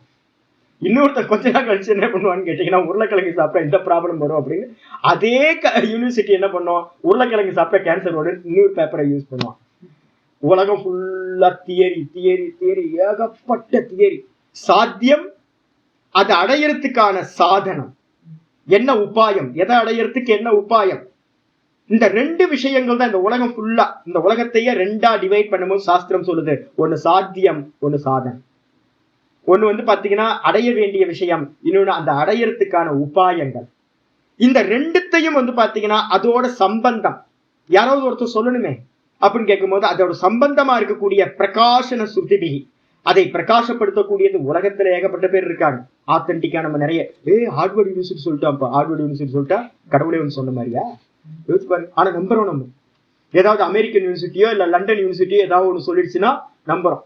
நம்ம பாட்டி சொன்னா நம்ப மாட்டோம். ஏதாவது ஒரு மிளகு ரசம் குடிச்சா போதும் அப்படின்னு அவங்க சொல்லுவாங்க, அதை நம்ப மாட்டோம். இப்ப வந்து பாத்தீங்கன்னா பழைய சோறு வந்து பாத்தீங்க அப்படின்னா அமெரிக்கால வந்து பாட்டில போட்டு விற்கிறாங்க. அடப்பா, இதுதானே நம்ம ஊர்ல வந்து சாப்பிட்டுட்டு இருந்தோம், B12 கிடைக்குது அதிகமா இருக்கு பழைய சோறு. அடப்பா, எவ்வளவு ஒருத்தர் சொன்னா நம்புறோம். ஆத்தென்டிக்கா ஒரு யூனிவர்சிட்டி வந்து பாத்தீங்கன்னா ஒரு பேப்பரை சப்மிட் பண்ணி அதை வந்து இது பண்ண ரிலீஸ் பண்ணா அப்படின்னா இது மாதிரி வந்து பாத்தீங்கன்னா சாத்திய சாதனத்தை சொல்லக்கூடிய நம்ம எதை ஃபாலோ பண்றோம் தெரியுங்களா? ஹார்வர்ட் யூனிவர்சிட்டிலாம் இல்ல, நம்ம ஃபாலோ பண்றது வேதம். அப்ப வேதத்துல வந்து சொல்லுது, சொர்க்கத்தை அடையணுமா இந்த கர்மத்தை பண்ணு, புத்திரன் அடையணுமா புத்திர காமேஷ்டி யாகம் பண்ணு, மழை பெய்யணுமா காரி யாகம் பண்ணு. இது மாதிரி எல்லாத்துக்கும் வந்து பாத்தீங்கன்னா யாகங்களை வந்து பாத்தீங்கன்னா சடங்குகள் ரிச்சுவல்ஸ் வந்து பாத்தீங்கன்னா சாத்தியத்துக்கு அடையறதுக்கான சாதனங்களை என்ன பண்ணுது, பிரகாசப்படுத்தக்கூடிய சொல்லக்கூடிய ஸ்ருதிகள் அன்பு பாத்தீங்கன்னா ஸ்ருதிகள் மூலமா ஸ்ரவணைகி. நான் கேட்டிருக்கேன், நிறைய கேட்டிருக்கேன் சின்ன வயசுல இருந்து. இதை பண்ணு அதை பண்ணு இதை பண்ணு அதை பண்ணு, எல்லாம் ஒரே பண்ணு பண்ணு பண்ணு, இதை செய் இதை செய் இதை செய் இதை செய். செய்யாதே செய், செய்யாதே செய். இப்ப எனக்கு புத்தி வந்து பாத்தீங்கன்னா நிறைய பேர் போன் பண்ண சொல்றாங்க, ஒரே கன்ஃபியூஸ் ஆகுது. இந்த ஸ்பிரிச்சுவல்ல வந்து பாத்தீங்கன்னா ரொம்ப கன்ஃபியூஸ் ஆகுது. நாஸ்திகரா போயிடலாம், கடவுள் இல்லைன்னு போயிடலாம், பிரச்சனையே இல்லை. கடவுள் இருக்காரு, அதை அடையணும், மோட்சம் இருக்குன்னு அடையணும்னு பார்த்தா உள்ளுக்குள்ளார இறங்குனா அவ்வளோ பேர் மார்க்கெட்டிங் பண்றாங்க. புத்தி எல்லாம் வந்து பாத்தீங்க அப்படின்னா விப்ரதி பண்ணா. விப்ரதி பண்ணன்னு அர்த்தம் நானா பிரதி பண்ணா, அநேக விதங்களா. பகுஷாக்கா எனந்தாஸ்ட புத்தையோ அவ்வியவசாயினாம் பார்த்திருக்கோம். ட்ரிம் பண்ணப்படாத மரம் எப்படி தேக்கு மரம் வந்து பாத்தீங்கன்னா கிளஞ்சி வந்து பாத்தீங்கன்னா யூஸ் இல்லாம போகுமோ, அது மாதிரி நம்ம புத்தி வந்து பிறந்ததுல இருந்து அப்பா அம்மாட்ட இருந்து இந்த சொசைட்டி எல்லாம் திணிச்சு வச்சிருக்கு நிறைய மைண்ட் செட்டப். நானா விதங்களா வந்து பாத்தீங்கன்னா இந்த புத்தி வந்து பாத்தீங்கன்னா கிளச்சி கிளச்சி கிளச்சி ஒரே போக்கஸ்டா இல்லாம போயிருக்கு. அப்படிப்பட்ட அந்த புத்தி ஸ்ருதி விப்ரதி பண்ணான்னு பேரு. அதுக்கு அர்த்தம் என்ன சுவாமி? அப்படி இருந்தா புத்திக்கு என்ன பேரு? யோகத்துல சொல்றோம், இதுக்கு பேரு தான் விக்ஷிப்த பூமி. யோகம் பாடம் போயிட்டு இருக்கு. சித்தத்தை வந்து பாத்தீங்கன்னா என்ன பண்றோம்னு கேட்டீங்கன்னா, மனசை வந்து சித்தம்னு சொல்லுவோம். யோகத்துல 5 விதமா 5 ஸ்டேஜஸா இந்த சித்தத்தை பிரிக்கிறோம். யோகம் கேட்டவங்களுக்கு ரிப்பீட்டேஷன் ஆகட்டும், ஒன்றும் பிரச்சனை இல்லை. அப்ப என்ன அப்படின்னு கேட்டீங்கன்னா, முதல் ஸ்டேஜ் வந்து பாத்தீங்கன்னா தமோ குண பிரதானமா இருக்கிறது மூட பூமின்னு பேர். இந்த மூட பூமி வந்து பாத்தீங்க அப்படின்னா தூங்கிக்கிட்டே இருப்பான், ஆலசியமா இருப்பான், அவனுக்கு எதை சொன்னாலும் புரியாது. ஒருத்தர் ஒரு எக்ஸாம்பிள் நான் ஏற்கனவே சொல்லியிருக்கேன்ல, ஒரு சாமி வந்து பாத்தீங்கன்னா எங்களை திருக்கோவிலுக்கு கூட்டு போறதுக்காக கார்ல ஏத்திக்கிட்டார். அவர் கூட ஒருத்தர் வந்தார், கிராமத்து பர்சன். அவரு வந்தார். நாங்க 2 பேர் பின்பக்கம் உட்கார்ந்துட்டோம். அந்த சுவாமியோட அந்த ஹெல்ப்பர் வந்து கார் பக்கத்துல உட்கார்ந்துருக்கார், சுவாமி உட்கார்ந்து டிரைவ் பண்றார். சுவாமி டிரைவ் பண்றார். 4 பேர் போயிட்டு இருக்கோம். திருக்கோவில்ல போன சதானந்தான்னு ஒரு சுவாமி, அங்க ஞானானந்த சுவாமியோட சிஷியர் அவர். அவர் வந்து பாத்தீங்கன்னா அங்க இருந்தார். சாமி வந்து உட்கார்ந்தோன்னே 5 பேர் ஆகும். 5 பேர் ஆகும்போது ரொம்ப நெருக்கடியா இருக்குங்க. அந்த ஆளை பார்த்து, பக்கத்துல இருக்கிற கிராமத்து ஆளை பார்த்து வந்து பாத்தீங்கன்னா சுவாமி சொல்ற, பின்னாடி போய் உட்காருப்பா அப்படின்னு சொல்றாரு. நாங்களாம் பேசிக்கிட்டு இருக்கோம் வெளியில. இந்த கிராமத்தான் என்ன பண்ணா அப்படின்னு கேட்டீங்கன்னா, பின்பக்கம் வண்டிக்கு பின்பக்கம் டிக்கிக்கு பின்பக்கம் வந்து யோசிச்சுட்டே நிக்கிறான். ரொம்ப சீரியஸா யோசிச்சுக்கிட்டு இருக்கான். நாங்க என்னப்பா என்ன பண்ணிட்டு இருக்க, ஏன் வண்டியில ஏறு அப்படின்றோம். இல்லை எது இதுல எப்படி உட்கார்ந்து வர்றதுன்னு யோசிச்சுட்டு இருக்கான். என்னன்னு கேட்டீங்கன்னா, நான் பின்னாடி போய் உட்காரு அப்படின்னு சொன்னதுக்கு அர்த்தம் டிக்கில போய் உட்காரு அப்படின்னு அவன் நினைச்சுக்கிட்டான். நின்னு யோசிச்சுட்டு இருக்கான், டிக்கில எப்படி உட்கார்றதுன்னு நின்னு ரொம்ப சீரியஸா யோசிச்சுட்டு இருக்கான். இது மாதிரி ஆட்களை வச்சுக்கிட்டு ஆத்ம ஞானத்தை ஏதாவது அவங்கள்ட்ட சொல்லி புரிய வைக்க முடியுமா? வேதத்துல இருக்கிற இந்த பகவத்கீதை எல்லாம் புரிய வைக்க முடியுமா அப்படின்னா முடியாது. சொன்னதையே புரிஞ்சுக்க முடியாத ஆட்கள் வந்து பாத்தீங்கன்னா இந்த உலகத்துல நிறைய பேர் இருக்காங்க. மூட புத்தின்னு பேரு, தாமசம்.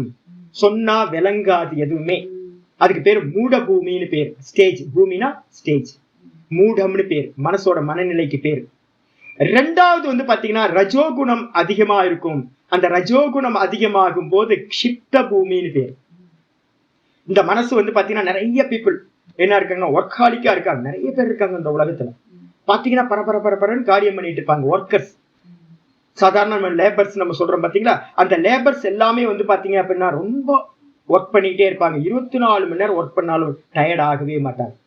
அதுக்கு பேர் என்ன? அவங்களோட சித்தம், அந்த மனசு எப்படி இருக்கு? க்ஷிப்தம்னு பேரு அவங்களுக்கு பேரு. இப்ப நம்ம சாமி நம்ம எங்க இருக்கோம் அப்படின்னா, நம்ம தான் இருக்கோம் 3வது நிலையில நம்ம இருக்கோம். நம்ம எல்லாருக்கும் வந்து பாத்தீங்கன்னா சொல்றது விக்ஷிப்த பூமின்னு பேரு நமக்கு. இந்த விக்ஷிப்த பூமியில என்ன அப்படின்னு கேட்டீங்கன்னா, சுவாமி நம்ம விக்ஷிப்த பூமி, ஆமா கண்டிப்பா விக்ஷிப்த பூமி. என்ன பெர்சன்டேஜ் சுவாமி அப்படின்னு கேட்டீங்கன்னா, நான் ஏற்றி யோகத்துல சொல்லியிருக்கேன். என்ன பெர்சன்டேஜ் தான்? 50% சத்துவகுணம், 40% ரஜோகுணம், 10% தமோகுணம். இந்த 50% சத்துவகுணம் சில சமயம் என்ன பண்ணும், 40% சத்துவகுணமா மாறும். ரஜோகுணம் வந்து பாத்தீங்கன்னா 50 40 ரஜோகுணமும் சத்துவகுணமும் மேல கீழே மேல கீழே இறங்கிக்கிட்டே இருக்கும் நம்ம எல்லாத்துக்கும். அப்ப அப்படிப்பட்ட அந்த சித்தம் என்ன பண்ணும் அப்படின்னு கேட்டீங்கன்னா, சில சமயம் நம்ம யோக சூத்திரத்துல கிளியரா படிச்சிருக்கோம். விக்ஷிப்த பூமி என்ன பண்ணும் அப்படின்னா, சில சமயம் வந்து பாத்தீங்கன்னா ஞான வைராக்கியத்து பக்கம் போகும். காலையில சாமி பாடம் கேட்கணும், நல்லா உபாசனை பண்ணணும், உட்கார்ந்து பாடம் கேட்டுக்கிட்டு இருப்போம். எல்லாம் முடிச்சதுக்கு அப்புறம் வந்து பாத்தீங்கன்னா இந்த உலகத்தோட கலந்து போயிடும். அது வேணும், இது வேணும், அதை பண்ணணும், இதை பண்ணணும், எல்லாத்துலயும் உலகம் ஃபுல்லா போயிட்டே இருக்கும். அதுக்கப்புறம் சில சமயம் என்ன பண்ணுவோம், ஞானத்துக்கு பக்கம் போவோம், ஒன்னும் வேணாம் அப்படின்னு வைராக்கியம் உண்டாகும், வந்து உட்காருவோம், எதுவும் வேணாஜி அப்படின்னு எல்லாத்தையும் ஷட் டவுன் பண்ணிட்டு 2 நாள் இருப்போம். திரும்ப 2 நாள் கழிச்சு வந்து பாத்தீங்கன்னா பேய் மாதிரி வேலை செய்ய ஆரம்பிச்சோம். அப்போ ஞானத்து பக்கம் வருவோம், அஜ்ஞானத்து பக்கம் போவோம். வைராக்கியத்து பக்கம் வருவோம், அப்புறம் வைராக்கியமே இல்லாம போகி மாதிரி தெரியும். சில சமயம் இழுத்து போத்திட்டு தூங்குவோம். சில சமயம் வந்து பாத்தீங்க அப்படின்னா ரொம்ப பிரைட்டா வந்து ஒரு முனிவர் வேஷம் போட்டுக்கிட்டு ரிஷி மாதிரி போஸ் கொடுத்துட்டு இருக்கோம். இதெல்லாம் என்ன பூமின்னு கேட்டீங்கன்னா விக்ஷிப்த பூமின்னு பேர். யாரையும் சொல்லல, நீங்களதான், உங்க எல்லாத்தையும் தான் சொல்றேன். நம்ம எல்லாரும் இந்த விக்ஷிப்த பூமியில இருக்கக்கூடிய நமக்கு தர்மம் தெரியும்.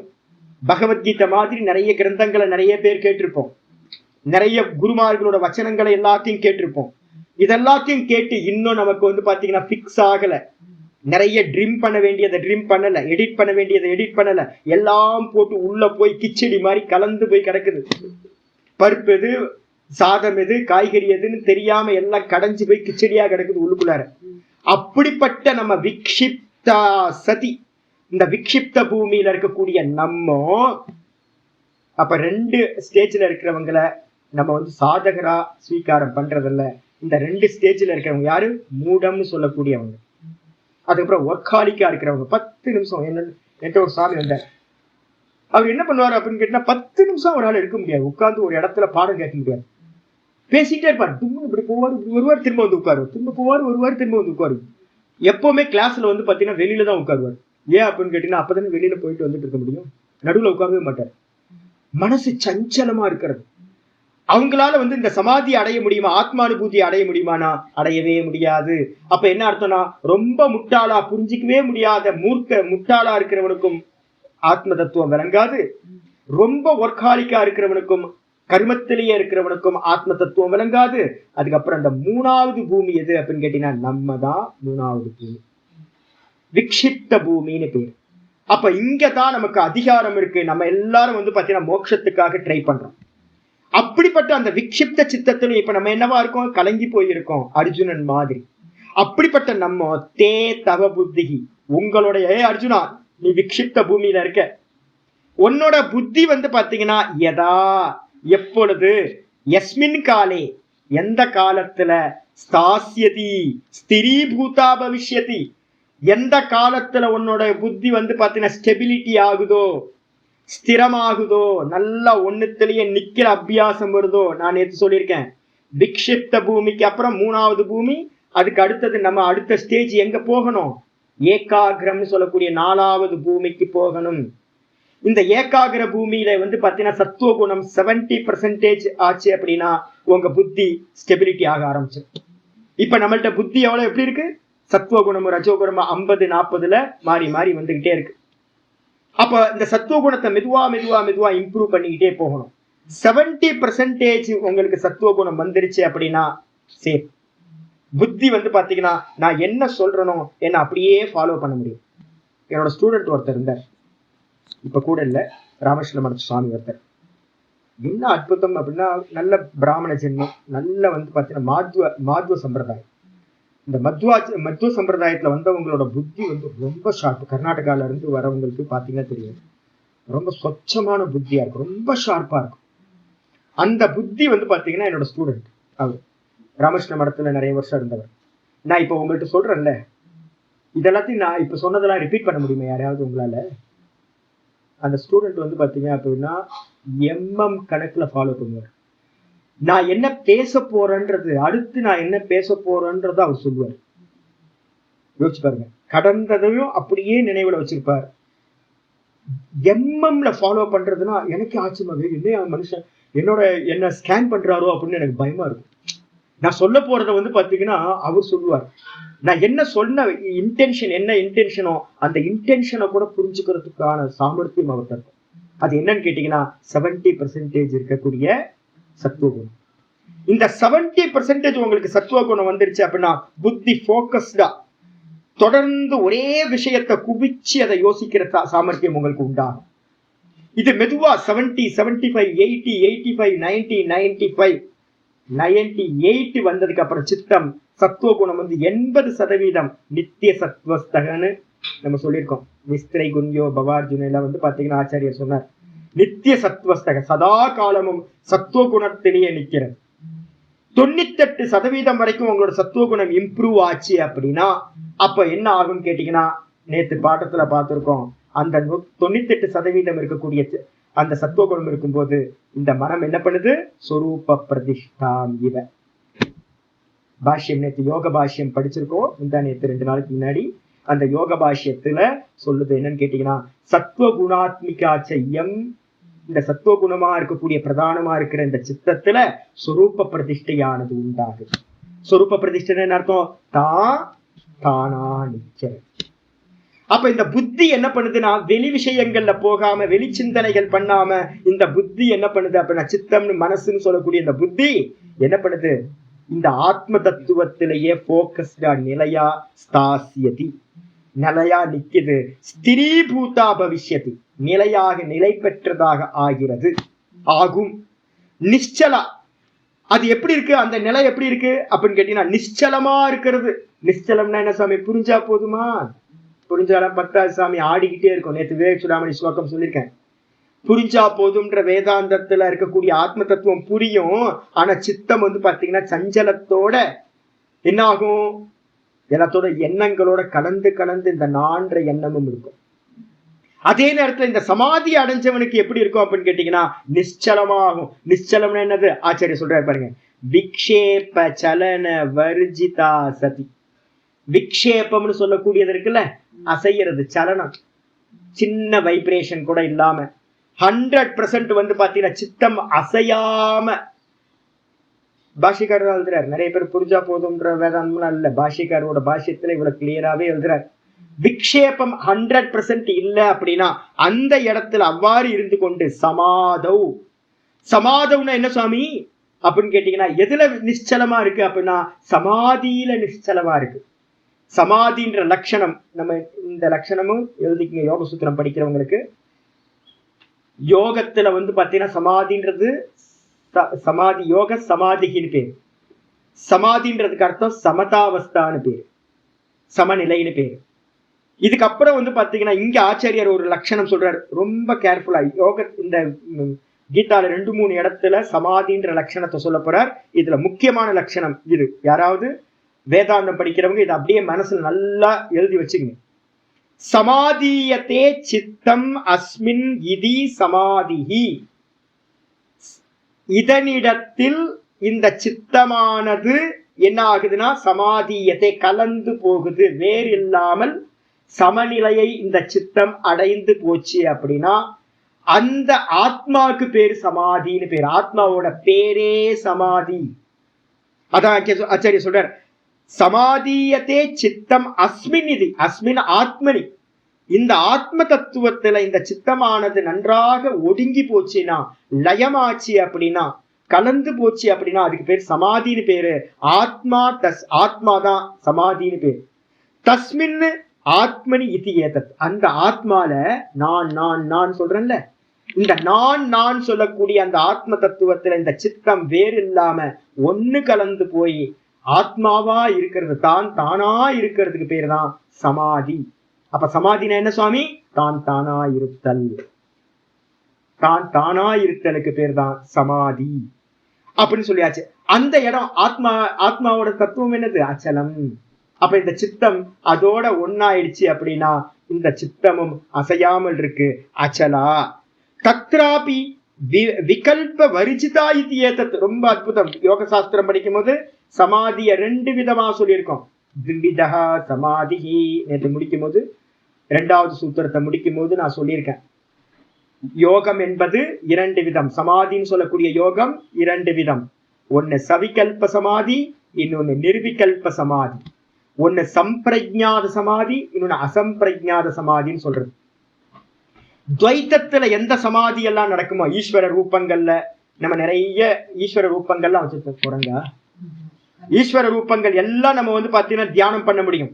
ஈஸ்வர ரூபங்களை தியானம் பண்ணி அந்த ஈஸ்வரனோட ரூபங்களோட நீங்க ஒன்னானீங்கன்னா அதுக்கு பேர் சவிகல்ப சமாதின்னு பேர். அங்க அந்த நாம ரூப குணங்கள் ஏதோ ஒண்ணுத்துல இந்த சித்தம் லயமாயிருக்கும்.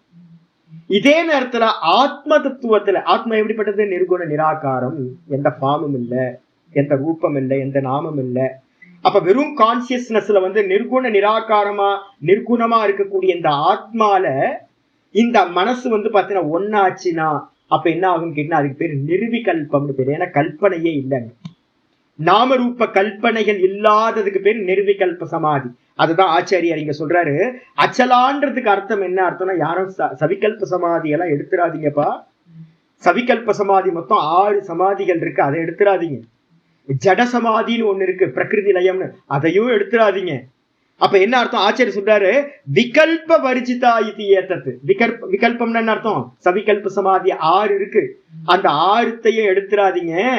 6ஐயும் தாண்டி ஜடசமாதி, அதையும் தாண்டி நிர்விகல்ப சமாதியை எடுக்கணும் அப்படின்னு அர்த்தமாகும். அப்ப புத்திகி அந்த கரணம். புத்தினா என்ன சொல்றோம்? ஒரு காமன் நேம் நம்ம சொல்லியிருக்கோம் யோகத்துல. மனசு, புத்தி, சித்தம், அகங்காரம் எல்லாத்துக்கும் சேர்த்து ஒரே நேம் யூஸ் பண்ண போறோம் யோகத்துல அப்படின்னு, சித்தம்னு யூஸ் பண்றோம். அதே மாதிரி வேதாந்தத்துல பாத்தீங்கன்னா சில இடங்கள்ல வெவ்வேறு இடத்துல வெவ்வேறு ஆச்சாரியர் பயன்படுத்துவார். இங்க புத்தின்னு இருக்கு. எப்போ இந்த புத்தி ஆத்மால சமாதி அடையுதோ அப்படின்னா என்ன அர்த்தம்? புத்தினா அந்த கரணம். அந்த கரணம்னா என்ன அர்த்தம்? புத்தி, மனசு, சித்தம், அகங்காரம். இந்த 4மே பாத்தீங்கன்னா எப்போ பாத்தீங்கன்னா இந்த ஆத்மால ஒன்றுபட்ட நிலையை அடைஞ்சு உப்பு மூட்டைய தூக்கி சமுத்திரத்துல போட்டீங்கன்னா கரைஞ்சு போயிடும். அதே மாதிரி தானுல பாத்தீங்கன்னா இது எல்லாம் கரைஞ்சு போச்சு அப்படின்னா அந்த நிலைக்கு பேர் தான் சமாதி. ததா தஸ்மின் காலே, அது மாதிரி ஆச்சுன்னா அந்த காலத்துல அந்த அவஸ்தையில யோகம் அவாப்சியசி. யோகம்னா என்ன சாமி அப்படின்னா விவேக பிரஜாம் சமாதி பிராப்சியசி. இந்த விவேக பிரஜாம்ன்றதுக்கு அர்த்தம் நேத்து நான் யோக சாஸ்திரத்தை சொல்லியிருக்கேன். இதுக்கு பேர் என்ன பேர் அப்படின்னா அந்யதா கியாதி. 98% பாத்தீங்கன்னா ஒருத்தருக்கு சத்துவகுணம் இருக்கும் போது அந்த இடத்துல நான் வேற, இந்த சித்தம் வேற, நான் வேற, இந்த மொத்த பிரபஞ்சமும் வேற அப்படின்னு விவேகமானது 100% உண்டாகும். இந்த பேனா வேற, நான் வேற, இந்த புஸ்தகம் வேற, நான் வேற. இந்த விதமா தன்னுடைய அந்த கரணத்தை பாத்தீங்கன்னா ஒருத்தர் பார்க்க முடியும். அந்த கரணத்துல விருத்திகளே இருக்காது, எண்ணங்களே இருக்காது. எண்ணங்கள் இல்லாத ஒரு சித்தத்தை, பிளைன் ஸ்லேட், பிளைன் கண்ணாடியை இந்த ஆத்ம தத்துவம் என்ன பண்ணும் அப்படின்னா பார்க்கும். அந்த பார்க்கிற நிலைக்கு பேரு விவேக பிரஜான்னு பேரு. என்ன பேரு விவேக பிரஜா? நம்ம வேதாந்த இதுல யோகத்தை படிக்கிறோம், அந்யதா கியாதி. இந்த அந்யதா கியாத்தின்னு சொல்லக்கூடிய நான் வேற, இது வேற, இது எல்லாம் வேற அப்படின்னு நான்ல இருந்துகிட்டு எதிர்க்க இருக்கிறது எல்லாத்தையும் பார்க்க முடியும். அந்த விவேக பிரஜாக்கு பேரு சமாதி பிராப்சியசி. அந்த நிலையில அந்த விவேக பிரஜையானது அடையப்படுகிறது. அற்புதமான ஆத்ம அனாத்ம விவேகம் அவனுக்கு தான் உண்டாகிறது. நம்மள இப்ப சப்தமா பேசிக்கிட்டு இருக்கோம். சமாதியில நின்னவனுக்கு தான் தெரியும் இது எல்லாம் பொய், நான் வேற, இது எதுவுமே வாஸ்தவம் இல்லை அப்படின்னு, இதெல்லாம் சினிமா அப்படின்னு அவன் தான் சொல்ல முடியும். எதை? சித்தத்தையே ஆப்ஜெக்ட் பண்ற. அதான் லாஸ்ட் எண்ட். வெளியில இருக்கிறதுலாம் எனக்கு வேற எனக்கு வேறன்னு சொல்றதெல்லாம் பாத்தீங்கன்னா பிகினர்ஸ் பண்றது. இது எல்லாத்தையும் ப்ரொஜெக்ட் பண்றது இந்த மனசு இருக்க, சித்தம் இருக்கு. இந்த சித்தத்தையே ஆப்ஜெக்ட் பண்றது தான் ஃபைனல் ஸ்டேஜ். அந்த ஃபைனல் ஸ்டேஜ்ல உண்டாகக்கூடிய அந்நியதாக்கியாத்தின்னு சொல்லக்கூடிய விவேக பிரஜா உண்டாகிறது அப்படின்னு சொல்லப்படுது. இதோட இந்த பாடம் போது நாளைக்கு மீதி என்னமோ பார்க்கலாம். யோக சூத்திரம் முடிஞ்சா பாத்தீங்கன்னா யாரெல்லாம் யோக சூத்திரம் கேட்கலையோ அவங்க என்ன பண்ணுங்க, லாஸ்ட் ஒரு 5 கிளாஸ், இப்போ ஒரு 10 கிளாஸ் போயிட்டு இருக்கு, ஒரு 5வது கிளாஸ்ல இருந்தாவது 2வது சூத்திரம் யோக சித்த விருத்தி நிரோதகன்னு கீழே நம்பர் போட்டிருப்போம். அந்த கிளாஸ் எல்லாத்தையும் கேட்டுக்கிட்டே வந்தீங்கன்னா இதோட கனெக்ட் பண்ண முடியும். நானா நிக்கிறது தான் சமாதி, நான் வேறையா இருந்தேன் அப்படின்னா சமாதி இல்லை, சம்சாரம். ஓம் பூர்ணமத பூர்ணமிதம் பூர்ணாத் பூர்ணமுதச்யதே பூர்ணஸ்ய பூர்ணமாதாய பூர்ணமேவாவசிஷ்யதே. ஓம் சாந்தி சாந்தி சாந்தி. ஓம் கீதா சாஸ்திரவிதம் புண்ணியம் யப்படேத் பிரயதः புமான் விஷ்ணோ பதமவாப்னோதி பயசோகாதிவர்ஜிதः. கீதா த்விஜனசீலஸ்ய பிராணாயாம பரஸ்ய ச நைவ சந்தேஹி பூத பாபாணி பூர்வஜன்ம கிருதானி ச மல நிர்மோச்சனம் பும்சாம் ஜலஸ்நானம் தினே தினே சகிருத் கீதாம்பசி ஸ்நானம் சம்சாரமல நாசனம். கீதா சுகீதா கர்த்தவ்யா கிமன்யை சாஸ்திர விஸ்தரைஹி या स्वयं पद्मनाभस्य मुखपद्मात् विनिश्रुता भारतामृतसर्वस्वं विष्णोवक्त्रात् विनिश्रुतं गीता गङ्गोदकं पीत्वा पुनर्जन्म न विद्यते सर्वोपनिषदो गावः दुग्धा गोपालनन्दनः पार्थो वत्ससुधीर्भोक्ता दुग्धं गीतामृतं महत् एकं शास्त्रं देवकी पुत्रगीतम् एको देवो देवकी पुत्र एव एको मन्त्रस्तस्य नामानि यानि कर्माप्येकं तस्य देवस्य सेवा इति श्रीमद्भगवद्गीतामाहात्म्यं सम्पूर्णम् श्रीकृष्णाय परमात्मने नमः श्रीकृष्ण कृष्ण कृष्ण நமஸ்காரம். டெய்லி இனிமே கீதா கேட்குறவங்க எல்லாரும் இன்னையில இருந்தே பாடம் கேட்டுக்கிட்டே வாங்க. யோக சூத்திரத்தை போட்டோன்னே யோக சூத்திரத்தை ஒன் சைடு கேட்டுக்கிட்டே வாங்க. ரெண்டுமே ஒரு 10 நாள் வரைக்கும் வந்து பார்த்தீங்கன்னா இந்த அத்தியாயம் முடிகிற வரைக்கும் யோக சூத்திரம் தான் இங்கேயும் போகும். யோகம்தான் பகவத்கீதை ஃபுல்லாக இனி பேச போகிறோம். யோக சாஸ்திரமும் இதுவும் ஒரே பாடம். என்ன சுவாமி வந்து ஒரே பாடத்தை எடுத்துட்டு இருக்காரு அப்படின்னு நினைக்கிற மாதிரி தான் பாடம் இருக்கும். சரியா? கேளுங்க, எல்லாரும் கேளுங்க. நமஸ்காரம் நமஸ்காரம். அறிவு மலைச்சு போயிடாதீங்க. ஒன்றும் வந்து யாத்திரை மட்டும்தான் பண்ணணும். அதாவது அந்தந்த ஸ்டேஜில் வந்துக்கிட்டே இருக்கும். அதனால இப்போ கிரவுண்ட் லெவல்ல இருந்து ஆரம்பிக்கணும். மெதுவாக ட்ராவல் பண்ண ஆரம்பிக்கும். ஒன்றும் பண்ணாதீங்க. எல்லாம் ஈஸ்வரார்ப்பணம் பண்ணிகிட்டே வாங்க. சமாதி கிடைச்சாலும் பரவாயில்ல, கிடைக்கலனாலும் பரவாயில்ல. அதானே சொல்லியிருக்காரு. கிடைச்சாலும் பரவாயில்ல, கிடைக்கலனாலும் பரவாயில்ல, நான் வந்து ஒர்க் பண்ணிக்கிட்டே போயிட்டு இருக்கோம், யாத்திரை பண்ணிக்கிட்டே இருக்கோம்.